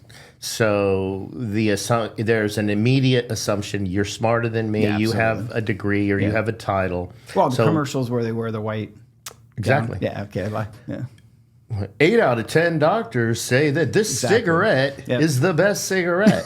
And we can get into all of that nonsense too. Yeah. I think, and I won't dive too deep into it, but there is been, in my opinion, a serious push to eliminate critical thinking. Mm-hmm. I believe 100%. At my high school career, it was all designed about regurgitation. Yeah. I couldn't do college because I had to understand the concepts. If I didn't understand the concept, I didn't want it. Well, you just need to memorize this and get it on the test. Yeah. Everybody, this is going to be on the test. Yeah. So write it down. See, so the theology degree was good because my first year it was all, what do you think this means? And even if I recognize that I was in the parentheses of a shared belief, the interpretation of like scriptures and different things based on Greek and contextual context of the culture of the time, what a word meant based on 6 different ways it was used. It's all this analysis, right, of what exactly does it mean, and it was left to us to have that decision-making power for ourselves on what something meant. So I was kind of spared that first year of this consensus ideology of regurgitation, and then I jumped into that for a year. So it was beautiful from an educational point of view, in my opinion. Mm-hmm. It was wonderful because I got kind of a good dose of both, and I got to see how it works and kind of figure that out for myself. And that's really shaped how I think. Like, seriously, like anytime something's sure, I'm very skeptical. Now, sometimes it's not the smartest position, honestly. Sometimes it's not. Sometimes something, it just is what it is. So the balance of that is kind of finding that tightrope between questioning everything, which isn't the worst idea. Well, questioning everything could be skeptical. I question everything not as a skeptic, but as a realist. I understand that we don't know shit. We know a lot, but we don't know shit. We don't know. I mean, the advances in science and technology were unheard of 10 years ago. Agreed. 15, 20 years ago. Yeah, there's a lot we don't know. there's a lot that we don't know, and there's a lot in our own lifetime that we're told is fat. Is fact. And I'll speak of fact. Growing up, 80s, 90s, fat was so bad for you. Yeah. The scary thing about the food pyramid is that in the 1980s, the cigarette companies started seeing a decline in sales because there was a massive push on smoking. And their smoking campaigns from the government and local governments and education they're starting to see a decline in smoking.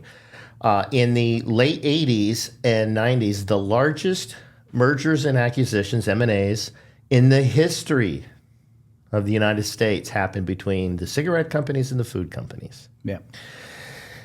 And they got together and they funded a study to build the food pyramid. And they put carbs at the bottom and, obviously meat. Everyone is pretty familiar with that. We've learned that that's a complete bullshit, the full food pyramid. And this is where ultra-processed foods came in. Yeah. Now you have the engineers of the tobacco companies whose whole job was to design addiction. Mm-hmm.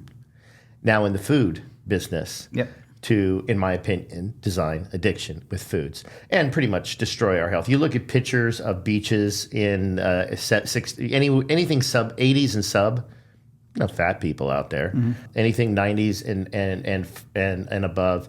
Obesity rates amongst children, I think, is at 50%. Yeah. And it gets really bad. So, and without getting into too much more of that, it just speaks to it was fact when we were growing up that eat more carbs, don't eat fat, stay away from meat. It's going to kill you. Yeah. And now it's on the opposite side of the spectrum. And people are not questioning things. Mm-hmm. Well, I'm hopeful that we're starting to see with podcasts the continuous downfall of legacy media. Yeah. That people are starting to ask good questions. Yeah. The problem is back to health science, right? So, first of all, if you're listening, you've got access to all of mankind's knowledge on the internet. And yes, it takes some discipline and practice on how to get through it and find the truth. But you have access to everything. So let's take salt, okay? Salt, I heard, is kind of the next target as far as one of the worst things and one of the biggest health offenses, et cetera. The fact is, you've got mammals like cattle that get salt licks. You've got this, it's essential for electrical connections in our brain. It's absolutely fundamental. You got these pink Himalayan salts. You got sea salt. Then you got salt with iodine. So, I started looking into salt a while back. And that's what we grew up with. Yeah, so this iodized salt is interesting that in somewhere around 1910, 1920, there's an iodine deficiency in our population. So the salt manufacturers are like, hey, let's kill two birds with one stone and throw some iodine in the salt. Well, the ratio of how much salt you need in iodine isn't really known or hasn't been really dissected. So your iodized salt, I think, is a real problem where we are absolutely, it's almost impossible to overload on consuming like sea salt. And so that's, again, intuitive versus counterintuitive on the health sciences. Fat is a huge one. So I had a customer, 99-year-old customer a few years back who I'm like, hey, what's the key to your success health-wise? Very articulate, able-bodied man. And he's like, well, they've been pushing oil. You know why they push oil and not fat? So all those margarine commercials, can't believe it's not butter, all that stuff. Well, that's all, again, you put a thing of margarine out in your backyard and a thing of butter, and the flies and nature and everything goes and attacks the butter, and your margarine will be sitting there tomorrow like it's a lump of plastic. That's kind of interesting. So I got something else to say on that. His point, though, was the Eskimo culture. The Harvard study of society went up to the Eskimos back in the 50s and found all these people living on whale blubber. So they assumed, well, okay, they must have evolved because you can't live on fat, right? Well, no, it turns out that that's fine. So those golden zones or green zones or blue zones where blue zones where there's no heart issues at all is a high saturated fat content intake. It's either that or olive oil, but fact is lubrication. Okay, so let's go back to carbs. Processing, I think, is where your biggest health issues are. Anything processed tends to have the preservatives and all the chemicals that are allowed in this country that are the problem. So do your homework and scour and research. But regular carbs like bread intake, well, where did all the healthy people that eat tons of bread are dipping it in olive oil? So I want to just run this past you, and this might sound overly simplistic. So this is TED Science. Oh yeah, this is definitely Ryan and TED Science. So we're neither one of our experts in any of these fields we study. We're just amateurs at everything. This particular one you probably won't find documented in the New York Times, but there's certainly correlations that support this idea. So take a loaf of bread and stick it on your counter, and come back 3 days later, and you can knock on it like it's your front door, like dunk dunk dunk. Okay, so it hardens at room temperature. So how good is that for digestion, right? We're 98 degrees. You drop something at room temperature that's soft and fluffy that after warming up and having some time turns into cement. So by definition, carbohydrates, your standard intake of carbohydrates by themselves will murder you. But what do the blue zone cultures do that are taking in plenty of carbohydrates? One of the things about the Mediterranean diet is it's arguably some of the worst things for you by themselves. But what do? They drench it in olive oil. Drench. They're not taking when you read these recipes, put a tablespoon of olive oil in with your vinegar. No, take a freaking cup of olive oil and dump it on your salad. I've put olive oil with orange juice. I've drunk olive oil straight. It does nothing bad digestion-wise. If anything, I think it makes me fat because it's good nutrient source and it's high energy, and I don't need that much of it.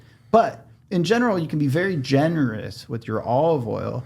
And same thing with non-processed and non-growth hormone oriented saturated fats, the thing your body needs the most. So your fattest cows, how much fat do they eat? How much fat did they eat? And then, it's been proven like yo-yo dieting makes you fat because you hold back on what your body needs, and your body just reacts with a conservative plan of storing everything, and that's what makes you fat. So what people don't realize, though... That was a tirade, right? I think it's fantastic. Cool. We're here to rant. Yeah. And we welcome the comments because I don't know everything, and if I say something that's inaccurate, please let me know. Yeah, we want to know. You're not going to offend me any. But one of the things I do understand, and I've done a deep dive into nutrition, is first of all, number one, fat is a fantastic energy source. It has twice the energy as glucose, so it has a double energy factor than glucose. You get glucose from two ways in your body, primarily through carbohydrates. Great. Okay, so carbohydrates in your body will metabolize to glucose. However, glucose cannot penetrate into the mitochondrial energy factory of your cells. So how does it do it? Well, what we learned in high school chemistry is like for like dissolve each other. So the outer fat layer of the lipid layer of your cells need fat in order to penetrate it. So what does your body do? So all glucose has to have cholesterol, which is just a lipid, to like a little car. So think of cholesterol as a car. So your body produces the cholesterol to take the glucose through your system and into your mitochondria. And then it can use it as an energy source. It can't do it any other way. The other way that your body can make glucose, if it's starved of glucose, is it can break proteins down through, I think it's called glycogenesis, and it can actually turn protein into glucose in emergency situations. This is where your body starts to lose muscle mass. Yourself. Yeah, if you're not exactly. Yeah. So with fat, however, your body can't make fat with fat. This is the biggest lie. Mm-hmm. Okay, your body has a hierarchy of burning. Yeah. Of burning calories. So it'll start with simple sugars, whether it's processed sugars, fructose, whatever. It's going to burn those fast, and it's going to use the energy immediately. Cheap, easy fuel. Yeah, it's going to use it right away. Yep. Second, it's going to use fat. Yeah. So it's going to take the fat energy source and it'll burn that, and that metabolizes into ketones. Yeah. And your body loves ketones. It can work on ketones just fine. Matter of fact, it's twice the energy source. The neat thing about ketones is they can penetrate your cellular walls without cholesterol. Yeah. Doesn't need it. So it goes through, it can get through your brain-blood barrier, the whole thing. A lot of times people call ketones as brain food. Mm-hmm. Okay, great. Now you're left with carbs. And so now your body has to produce carbs. Look this up, everybody, but just ask your doctor or go look on any legitimate medical site, medical scientific journal, and ask what percentage of your cholesterol is from your diet is absorbed from the food you eat. Mm-hmm. And it's negligible. So why do people have high cholesterol that eat a lot of fried foods? Quite simply, the fried foods are covered with carbs, okay? It's not the grease and the fats that are causing your cholesterol. Those are being burned. Mm-hmm. Once you reach your body's full tank on the energy from the fats, from the sugars, it's going to store all the carbs as fat. But the only way it can get it into your system is by increasing your cholesterol levels. Okay. And you take a look at cholesterol levels of people that are on carnivore diets, mm-hmm. That eliminate carbs, keto diets, cholesterol just plummets. Mm-hmm. You're not getting your cholesterol from your food. You're getting your cholesterol from your body by over-consuming carbohydrates. Yeah. Anybody out there that has more detailed information, I definitely want to hear. Yeah. But that's my layman's understanding of the way metabolism works. This is the trick, I think, is that, again, correlation's not proof of cause and effect. So you can have a lot of correlations that don't really prove anything. It seems like something. So if somebody eats a lot of cholesterol-laden food, their cholesterol goes up. Their doctor was telling them to cut cholesterol. But in the same lifespan, all of a sudden there's good and bad cholesterol, right? So again, good and bad fats and everything. And so the challenge here is that, and the realization I think that's important, the takeaway, is that not everything is known. And when that surety comes up, that this is the fact, this is the latest consensus, this is the latest, it's been wrong so many times that it's kind of astounding how much credibility people give it. So in our lifetime, eggs were good and bad and good and bad and good and bad. Butter was bad, maybe good once and then bad again. And then there's all these weird findings that everyone's kind of like, yeah, we found this. But then they go back to the same dogma and the same. So that's why I think it's fair game to develop the critical thinking skills, to do your own research. And sure, it sounds risky and dangerous. And, you know, the naysayers would be like, no, trust the science, back to the science. The science. And this is the point, is that we need to get a consensus on one thing. And what is science? Is it going to be a shared belief? Because that to me is a religion. That to me is and I find more scientific people, quote unquote, that act religious than religious people that act religious. Quite honestly, it's agree. Crazy. It's fascinating to me to watch. Look at some college campuses. There are people out there that cannot debate anything. They just scream at you. Yeah. It is. It's insane. It is insane. And they're so incensed. Like, how dare you question the science or question this fact or question this? But they don't even have the facts. That's the funny thing. You know, I coined the wholesale opinion market. This is what you're discussing. It's just much easier. They told me that. And 99% of my circle says that's the way it is. And people have an innate need to be accepted. So to go down the path of critical thinking has so many social negative connotations. It's scary. It creates a lot of fear and anxiety in people. Yeah. You're going to take your large circle of social friends, and that's going to get shrunk down to practically nothing. In some cases, because critical thinking just isn't there. Yeah. You know, when I grew up, I had circles of friends that had many different opinions, different religions, Democrats, Republicans, liberal, you know, whatever. But we would talk about things civilly. It is a difficult task to find people that you can do that and most of us aren't talking anymore, you know. No, we're not. I look at Facebook and really maybe positively and rightfully, but it really is more of a family album and a maybe a funny meme that has no point and more of an entertainment and connection thing now. So fine, that's what Facebook is. That's fine. I can live with that, but that's how I treat it because there's no way in hell I'm going on Facebook and having an opinion nowadays. There's no way because it's pointless.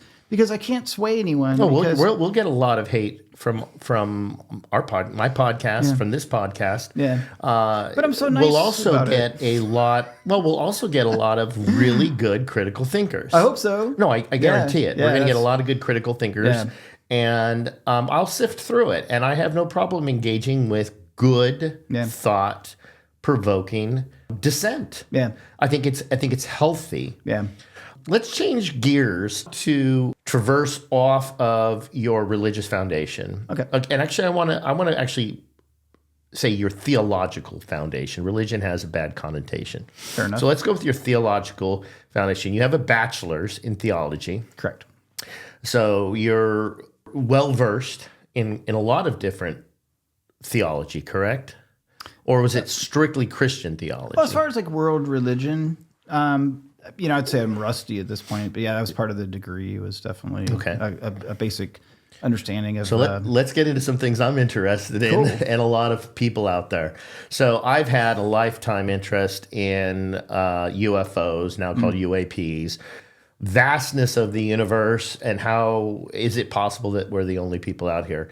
Pentagon's been releasing a lot of UAP videos and these types of things. I think of a story not very long ago that I found quite interesting, that you were out hiking or in the mountains and you were unaware of the Starlink launches. Oh, yeah. And by the way, well, hang on. This is a very common occurrence where people see, I think they call it the Pearl.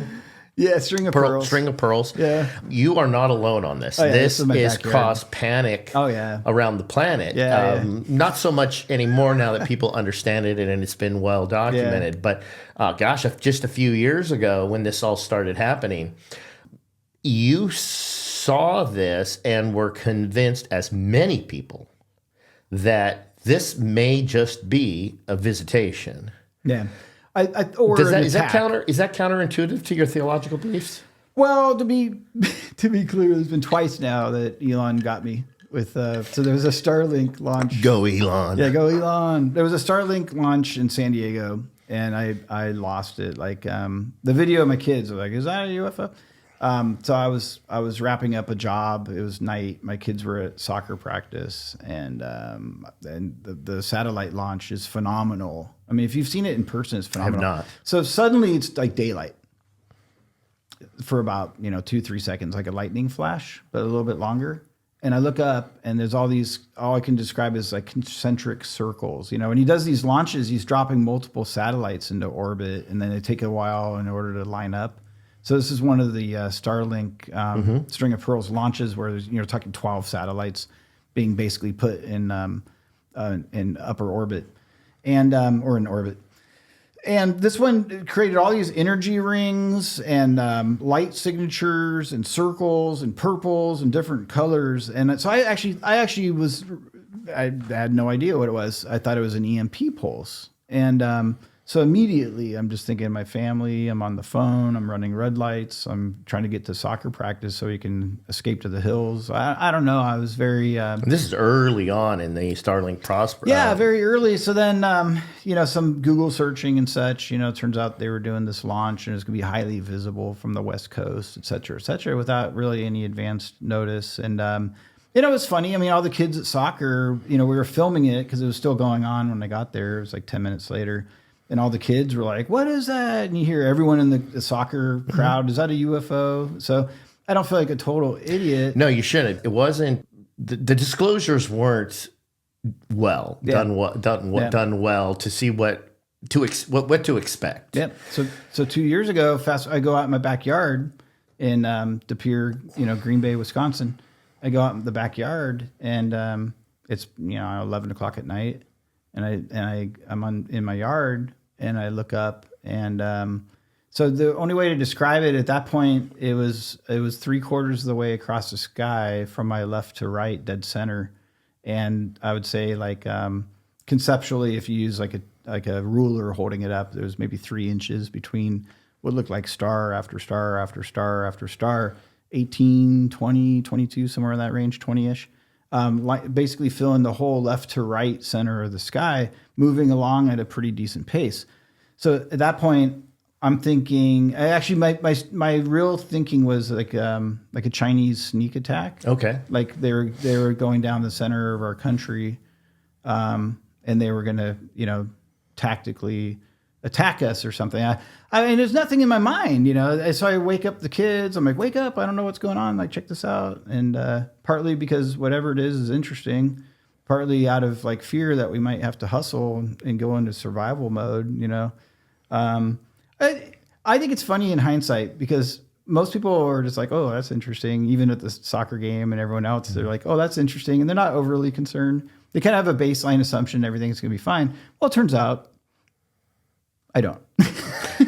Big shock, right? Well, I default toward the most likely scenario is everything's going to be shut down by the EMP pulse, and we got like 5 minutes of. So you didn't. The assumption was back to the nuclear days, I guess. Well, your assumption was was a Earth-based potential disaster, but not UFO. Do you think that there's aliens out there? Does that go against your theological belief? Doesn't. I have a fairly boring belief about it that it's 50-50, that there's all these scenarios, right? Dimensionality, time travel, beings from other planets, spirit world stuff. Kind of the sky's the limit. I'm very open-minded. I don't think.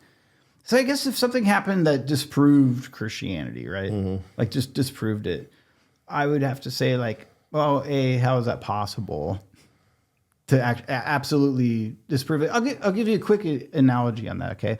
A lot of us are like, well, if God's real, why doesn't he do such and such? Okay, name such and such. For me, it'd be like, he's going to be a 10,000-foot being that steps on the earth and shouts out, I am real, with his megaphone. I am God. I am God, right? So think about that analogy. With our limited mind, and as great as our minds are, and with our limited perspective, I'd give it in today's day and age about a week before, why is God so small? I mean, what can God do? We're so critical as a species. Yeah. Why is he so we do normalize things very, very quickly. Yeah. It is a strength. Yeah. It speaks to our survival. Yeah. I think we're wired that way to be able to normalize adversity over a period of time. I think there was a study that said over a 3 or 6 month period, there's a short period of time somebody is handicapped in some severe way, that their brain baseline normalizes. Yeah. And most people get on. Yeah. It's a survival technique. I think with the Elon Musk stuff, I think most people were doing that without knowing it. I think where I literally, I hadn't heard anything in the news. I couldn't imagine what it was I was seeing. So to me, it's just bad. Like something bad's happening. Right. It was poorly. It was the information was poorly disseminated, and then it's something brand new. It'd be like dropping down in the 1950s and showing somebody an iPhone, and they would it would be just freaky, mind blowing. The string of pearls is interesting because they actually have people that have been under a perpendicular set. So there's one going like east west, and there's one going north south. Oh, and it's like a cross. And what's happening is he's using atmospheric, and he's using all these different factors of physics to disseminate them evenly to provide internet and worldwide coverage. But he's starting with these lines. So what's going to happen is they're slowly drifting to where they're going to belong. Need to be. Create a satellite net. Yeah, and I've heard on other podcasts people that are using the Starlink. I've actually looked at it for my business. The portable one fits in your backpack, runs off a solar panel. You get high-speed internet anywhere. You can be out in the middle of nowhere. UFOs. Okay. Let's talk about angels briefly. The word in Greek is like messenger. Sure. To me, it could be any sort of being. Technically, this will be a good segue to my next question. Okay, cool. Technically, the animals on this planet could be some sort of like spiritual being that ends up in eternity with us. We talk about dog heaven and such. I'm not kidding. Mm-hmm. You hear about Native American culture. I'm sure there's plenty of people listening that are are hoping that they're going to see their pets in I the think so. afterlife. I don't know why not, right? Why not? And then if you got people that intuitively knew to thank the spirits for the soul of this animal that provides nourishment for our tribe, right? This sacred connection to life. I don't see any reason why these can't be quote unquote angels themselves. And same with space aliens. The Bible indicates, and I'll make this like 10 seconds. The Bible indicates that there's myriad cultures, myriad civilizations, to the point where the analogy is the amount of stars in the sky. And the analogy was a third of them broke away to do their own thing. And so that's a lot. And if you think about the 2/3 that stayed in the camp, that could be millions of civilizations, not to sound like Carl Sagan, millions or billions of civilizations that could be God's. Well, we could have potentially not even put a number on Those it. could be in other dimensions, as spirit world creatures. And this is biblical? Yeah. And these could be other dimension spirits. These could be real physical, tangible beings that can travel around or stuck like we are in some galaxy somewhere. So is it possible that these billions and trillions of beings are what we perceive as paranormal? Absolutely. Do you believe in paranormal? I do. Have you ever had any experience Yeah. that was convincing enough that you didn't have an answer for it? Because a lot of paranormal activity, there's legitimate investigators, and I don't know the exact number, but it's a high percentage that have probable cause. Okay. And they're able to eliminate so many of the stories. Yeah. But there are a handful, there is a small percentage that there's no explanation. Yeah. You seem to be, actually, I know you to be, and the audience, I'm sure, has the same opinion that you're a deep thinker. Have you experienced something that you could not explain that could be defined as paranormal? I will qualify this answer. The answer, I'm going to qualify it as technically a hunch, right? That there is paranormal activities going on. One possibility in my mind is like a record player. So the old vinyl records, you had a needle going on a track, and the track is a big, basically connected line that goes the entire length in circles. And if you move the needle over like a fraction of a millimeter from one line to the next, you're technically like 20 inches of music ahead. And you kick it one way or the other, you're moving a significant length of time in music, but a very insignificant amount of space between those little tracks, right? So one of my mental images of our reality is that we're on these frequency lines where there's stuff in between our points of realizing things that could sometimes glitch a little or kind of come outside of their boundaries. A scratch in the vinyl. Scratch in the vinyl. So we get this little skip where all of a sudden 20 years from now is in our little room with us and then out again. Like, well, what the heck was that, right? It's an interesting analogy because it's easy to picture. Yeah. So this dimensionality concept is one. Another one is this, no one's thought of this, right? A being that was alive here isn't ready to leave yet. That is. I mean, why not? I mean, to me, it's like it's not in the Bible per se. It's not like, or is it something that holds some credibility in your theological foundation? Yeah. So quite honestly, the danger of how I think again is it's I lean toward anything's possible until it's disproven, and nothing much can be disproven, right? So that's kind of so the danger is like, well, what do you hang on to as real? Well, everything I hang on to is real. I hang on to is most likely from my point of view, from the best of my knowledge. And that's why I like hearing other people's stuff, right? And why I think we should be heard and we should pay attention. I had an interesting conversation about the prove and disprove. It's hard to disprove anything. Yeah. It's hard to prove anything as well. And It was a really simple conversation. Somebody had mentioned to me, it says, they were talking about the dinosaurs are extinct, right? And these things. And I said, that's what they believe. I did that to kind of press a button. Yeah. And I said, what do you mean that's what they believe? Of course dinosaurs are extinct. I said, there's parts of this planet that we haven't even explored. And I think it's somewhere in the 80th percentile or something of the oceans that we haven't even explored. We haven't explored our planet. Our planet is very unexplored. Has somebody who made that fact been on every square centimeter of this planet at the exact same time to put in fact that that thing does not exist. And we see stories of this. Hey, a guy just caught a fish in this river that was supposedly extinct for 85 years. Yeah. First and foremost, a scientific person, by what I think ideally is science, would be like, wow, Ryan, it's so unlikely that there's a dinosaur, but your point stands, right? I can't say anyone's been to every centimeter of the planet, but it's reasonable to expect that they don't exist. I think that's totally reasonable. I think that's scientific. I think if you're saying to yourself, Ryan, the dinosaurs are extinct, you idiot, because that's what the science says, then I propose to you that you're being religious. No offense, but that's how I see it. I also want to throw in there real quick that anyone wondering if I believe like 5,000-year-old world and stuff like that. Again, I mean, I don't think that there's no reason to believe that. So I think it's a stupid belief. Okay. Just to be clear, I don't want to be lumped in with the flat earthers and the 5,000-year-old earthers. Anything stupid to me is stupid. If it's stupid to you, it's probably stupid to me. And then I guess I wanted to throw that disclaimer in. So that's fine. No, it's good that people understand where you're coming from. True science, you're right. And my whole point on the dinosaur thing. Yep, it's a good point. And what I'm doing is I'm making I'm using the absurd to make a point. And and I use dinosaurs because we all believe 100% that they're extinct. Well, we don't even know what dinosaurs' flesh looked like. We have bones, but we don't know if they were birds. It's feather theories. Yeah, there's so many feather theories out there. Yeah. And current scientists will you take a look at a chicken and they got scales on their legs. Birds, have a lot of birds.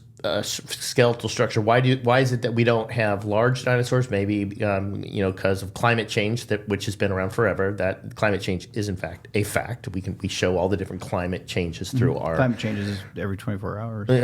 That's true. We don't even know what the weather's going to be like next week with precise accuracy. But this is it's going back to your point of it's very hard to prove or disprove anything. Yes, and there's evidence that can be used for either. But it's very convenient, though, to have convenient facts. It does help move society along. Yep. And it does create some sort of order that, okay, this is what we all believe, and this is our fact. The problem is these are the facts with the information we have today. Yeah. So go back into the question, do you believe in paranormal activity? And I'll be more specific. Do you believe that spirits, ghosts, things that don't exist in our physical world can enter our physical world, do enter our physical world? And is that a violation of your theological beliefs, or is that backed up by your theological beliefs? I'll say I tend to believe it. And again, with the qualification, I haven't seen anything that overwhelmingly convinces me. So what I experienced at a place I lived in Lakeside in a condo was coming home where no one had been in there, reasonably certain there's no way the locks had been messed with, the door had been messed with, a chain on a lamp had been pulled. And I've done electrical work. I'm big into switches, right? And I hate. You were a licensed electrician. Yeah. So I'm big into not pulling chains on ceiling fans. If I can avoid it, I run the wires and I put switches in. So I really enjoy turning the fan on from a switch and turning the light on and off from a switch, and never touching the chains, right? So I come home one day and nobody, everyone was out of town, and the doors were locked and no sign of anything. And so this the light doesn't turn on, so it disconcerted me. So I go and I'm like pull the chain and the light turns on. So I'm like, okay, that's completely weird. And then there's this coffee mug on the counter that looked like it had been buried for like 30 years. I don't know how to say it. It was a metal travel mug. It looked like from like 1960 or something. And it was crusty. No sign of the condition of the mug looked like it just was deteriorated. Yeah. So I go through the house now, suspecting that maybe someone had got in, and make sure no one got in. Really, the windows are janky where you. The mug wasn't supposed to be there. No. So there's this mug, and there's this pull chain, right, which makes me totally nervous and suspicious. So I kind of get over my nerves, make sure everything's secure, make sure no one's hiding in there, waiting to murder me. I check all the windows. I check. That's a little disconcerting. Second floor condo, so the front door is really the only way in or out. And I think I had installed the lock and everything, so no one really had keys. And again, everyone that would have a key was out of town. So it was strange. Mm-hmm. And the scientific That's part fair. of me at that point is question mark, no conclusion, strange, smart enough to imagine that Anything else happen? maybe I'm an idiot or something. So fast forward to 11 o'clock at night. I'm crashed out on the couch and the TV's on, and the kids' puzzles in the other room start talking with the words that. So we had these magnet puzzles where you put the horse in the horse slot. So all of a sudden I hear horse. And I'm like, what the hell, right? Then I hear like pig. So I go in, I see the puzzle pieces. I guess the horse is in the horse slot, the pig's in the pig slot. So I turn it over. I'm got the chills at this point, like looking around.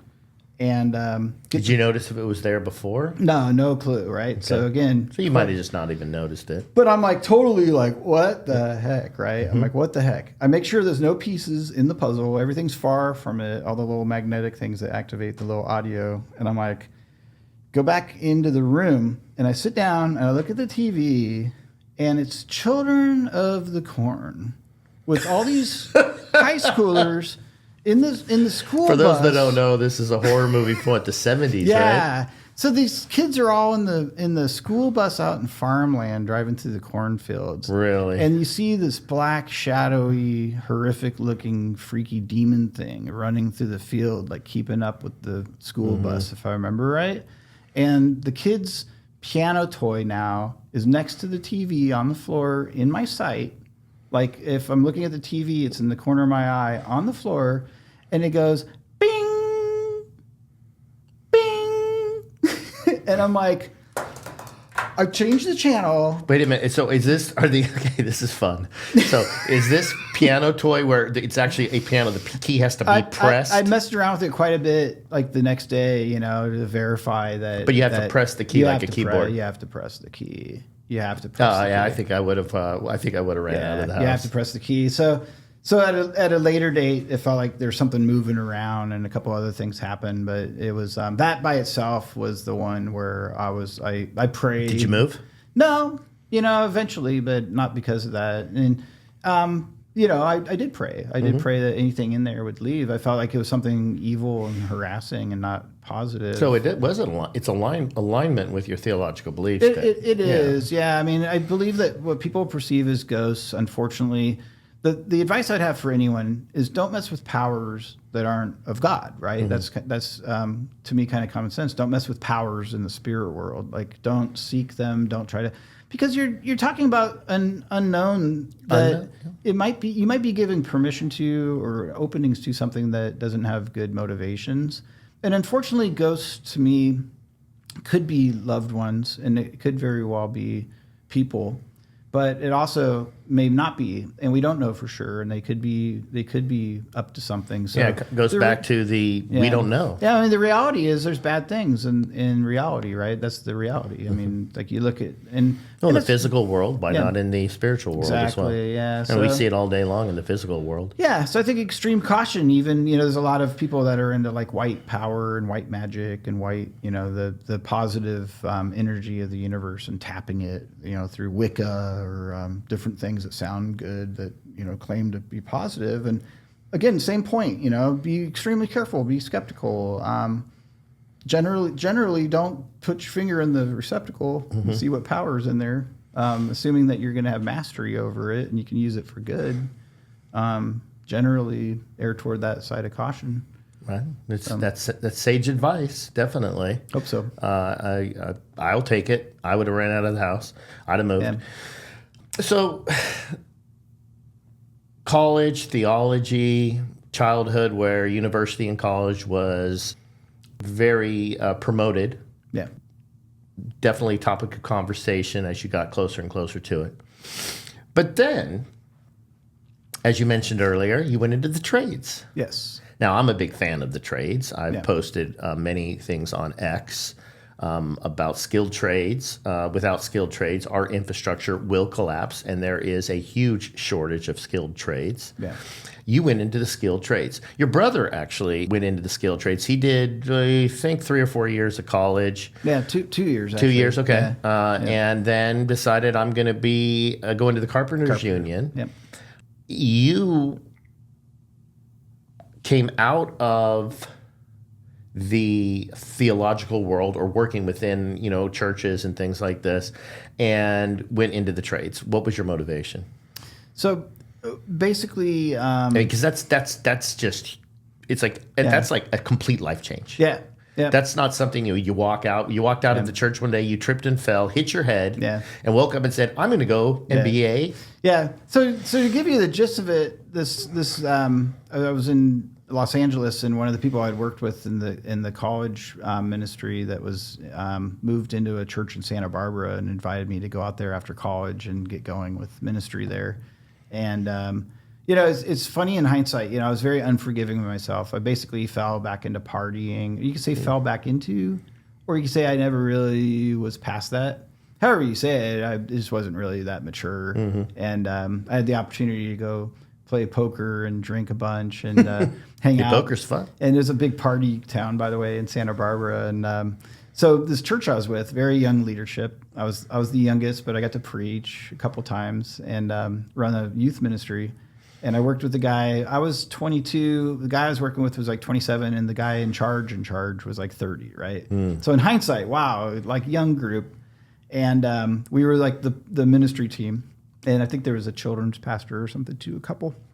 But long story short, they partnered me with this guy to mentor. Another Jeff in my life who I look back on very favorably. We had a lot of great times, camping, doing whatever. He's the one we did the race to the top of the hill. The challenge was we parked with backpacks. We were going to camp at the top of this mountain, and we both had to go around. He had to go left, I had to go right.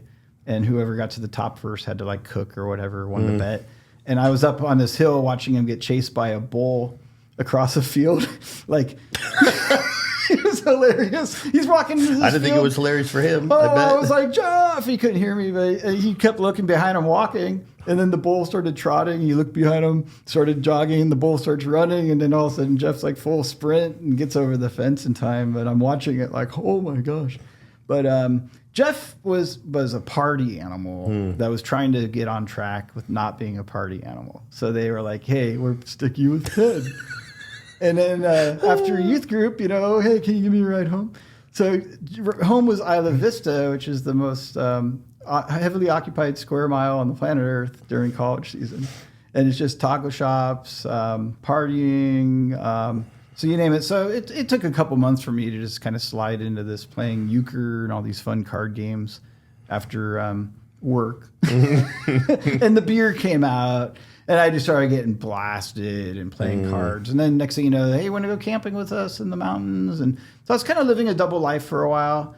And the guy that invited me there pulls me aside one day, and he basically says, hey, God's got a plan for people's lives, and there's an enemy. They have a plan of attack too. What do you think that is? And I'm like, well, honestly, and I was tired, I was burning the midnight oil. I was burning the candle from both ends. I was confused. Like, what am I doing? And, it didn't like what was happening because I was the confidant of a lot of parents. I was in high esteem with the church. And I just had a great relationship with all these kids, right? I took this ministry from like 5 kids to like 50 kids. And during that time, there's tons of scandals everyone's aware of and tons of things. Bill Clinton at the time was with Monica Lewinsky. And I'm living kind of like a lie. Like I'm Mr. Pastor guy, like being Mr. Theology, I'm the man. Pastor during the day, party animal at night. Just freaking outrageous, spending every dime I could at the casino and playing these cards, And at some point, I met a girl and we were making out and stuff, and she was, it's like, so it's just, so I told him, I told him, and so all of a sudden it's like, Ted, we love you, man, but then the 30-year-olds on the phone call to the denomination head, like we got code red, Code red. and that's when we've got a pastor living. It's funny how you would think the church would be where they would embrace and help. Yeah, and I don't know if they would have. I mean, it was kind of, I was ashamed. And I was not in a good place, I didn't feel good about it. And at minimum, it was going to be a pause. Strong introspection. Yeah, I was horrified. I think that was foundational in your move towards a different life. Yeah. And during that time, I was doing maintenance work and stuff to kind of cover expenses, and I sucked. I couldn't run a power drill or a sawzall or a skill saw. I couldn't do anything really, and I didn't like that. I knew I wanted to be like my dad, like capable. And so at some point, you called me and asked if I was interested in a job in New Jersey, and you were working for Nordstrom as a building manager. And I had already called Exxon to see if there's a job on the oil rig and sweeping or whatever. And, I wanted to vanish from the face of the earth. And so Santa Barbara to New Jersey was in the cards. My parents helped me get there, a couple $100 to get across the country. I had a surfboard with the seat down in the passenger seat and all my belongings and the Dodge Colt, and made the trek out there. And Nordstrom was my first trade job, painting and maintaining and such. And that was the change right there into being more capable and learning, the ins and outs of how a building works and such. Wow. Yeah, that a lot of people don't change their trajectory in such a strong way. Yeah, it's scary. It was. Change is always scary. Yeah, it was tough. Yeah, it was a tough change. It was hard. I remember walking into the unknown. Yeah, you have to be self-motivated. You have to be able to fight through without anybody telling you to. When the pain is the greatest, in order to achieve success, even in the smallest goals. You have a lot of forces against you, regulations against you, and there was a point you built a business from nothing to a $4 million business. What was that time frame? It was about 12 years. Your average overnight success is 10. Yeah. You moved to... Wisconsin. That was in California, correct? That was San Diego. San Diego, California. So you were running a business in San Diego. I was running a business in San Diego. And then you took your family, moved to Wisconsin. Correct. Shut the business down, went to Wisconsin. Now, when I picked you up at the airport yesterday, you provided me with some really cool news. Yes, sir. And share that with people. Yeah, so Ridgeline Property Pros will be full force, effective. And what is Ridgeline Property Pros? Ridgeline Property Pros is a Green Bay-based it's a service business that will do heating, air conditioning, electrical, and renovation work. So you're getting back into the trades, your own business. Absolutely, yeah. So it's time to hit the gas pedal. The challenge of entrepreneurialism is balancing the 20-25 basic main ingredients with the other 20-25 necessary, more minor ingredients. None of them can be neglected. All of them are important. And it is it's a good, solid challenge. It's, I've found being an employee something that is, I think if you're conscientious and you care about an organization, you're less free to have the positive impact, and there's more arbitrary guidelines. So I find it stressful. I admire everyone that holds down jobs. I don't. I know you don't either disparage. I mean, it's of course not. Absolutely mandatory and necessary. It's facet of society. a large portion of the world. We need. So I find it more stressful. I found that this idea that I'll just collect a paycheck and I don't have to worry about the paycheck clearing or the big picture stuff and everything. I can't help but worry about the big picture stuff. I notice everything, it turns out. I have a theory. First of all, when you take a bite of the entrepreneurial apple, and it's bitter, and it's rotten, and it has a worm in it, it's easy to throw that away and move on and never go back. Yeah. when you bite that apple and you taste even the little bit sweet, the sugar, all you need is a tiny bit of the sweet nectar of success. Yeah. Even if it is momentarily that you taste it, it's so addictive. Yeah. You have full agency over your success or failure. Yeah. I've discussed in other podcasts that failure and success are not diametrically opposed. They're necessary for each other. What I'm excited about in a conversation you and I had yesterday discussing this new business adventure of yours, because as people are starting to learn, I've been an entrepreneur my whole life. Perhaps that someday I may have you interview me if the audience wants to see it. Yeah. One of the things that I found really exciting is your ability to reflect on the success, failures, lessons learned, and your confidence in starting this new business. You're in a great paying job in a small town in Wisconsin. Yeah. And the excitement level you have to get back and bite that apple from an entrepreneur perspective is exciting to me. And I am looking forward to the inevitable success and growth of this business. I also want to have you back in a couple years, 3 years. Right. The audience is going to, first of all, I think they're going to love this conversation. I think we're going to get a ton of feedback. There is only one way to find out. We're going to find, there's going to be plenty of haters. I hope you all like me. Yeah. No, I think there'll be plenty of haters too, which is fun. Remember, if I disagree with you, I'm really nice about it. Exactly. And again, we welcome that. Yeah. And, again, Ted, you can reach Ted on X at Ted Alias. Yeah. If you do want to get involved with some of his comments and intriguing analysis, definitely reach out to him on X.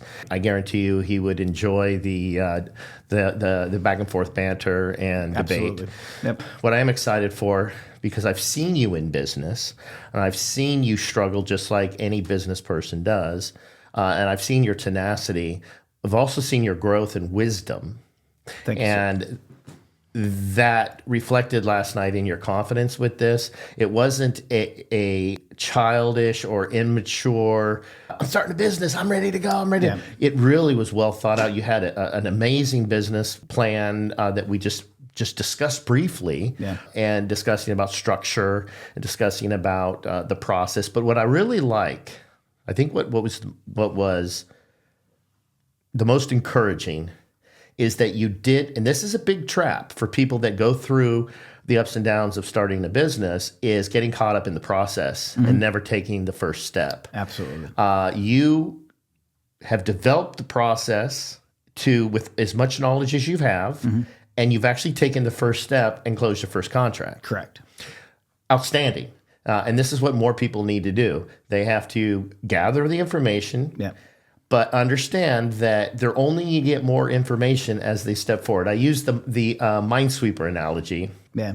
And people a lot of Gen Xers know it. It was a game on computers, and I think on some of the first phones. Maybe it was just computers. Yeah. But it was basically a grid, and there was no numbers showing, but you had to take the first step. Next to solitaire on most computers. Yeah, and you'd step on. You have to clear a tile, and sometimes there would be a bomb there, and it'd blow you up. Yeah, for those of you that don't know the game, you click on a square. It's a giant grid, like graph paper, but each one is a blank, and underneath it's either a number or a bomb. And so the odds of you hitting a bomb on the first square is pretty low, but the idea is you can't hit a bomb, and there's all this logic of what opens up each time you successfully click something that helps you figure out where the bombs are. If you don't start, you never clear the bombs, and there's no guarantee you won't hit one, and there's a lot of moves where it's guaranteed you won't.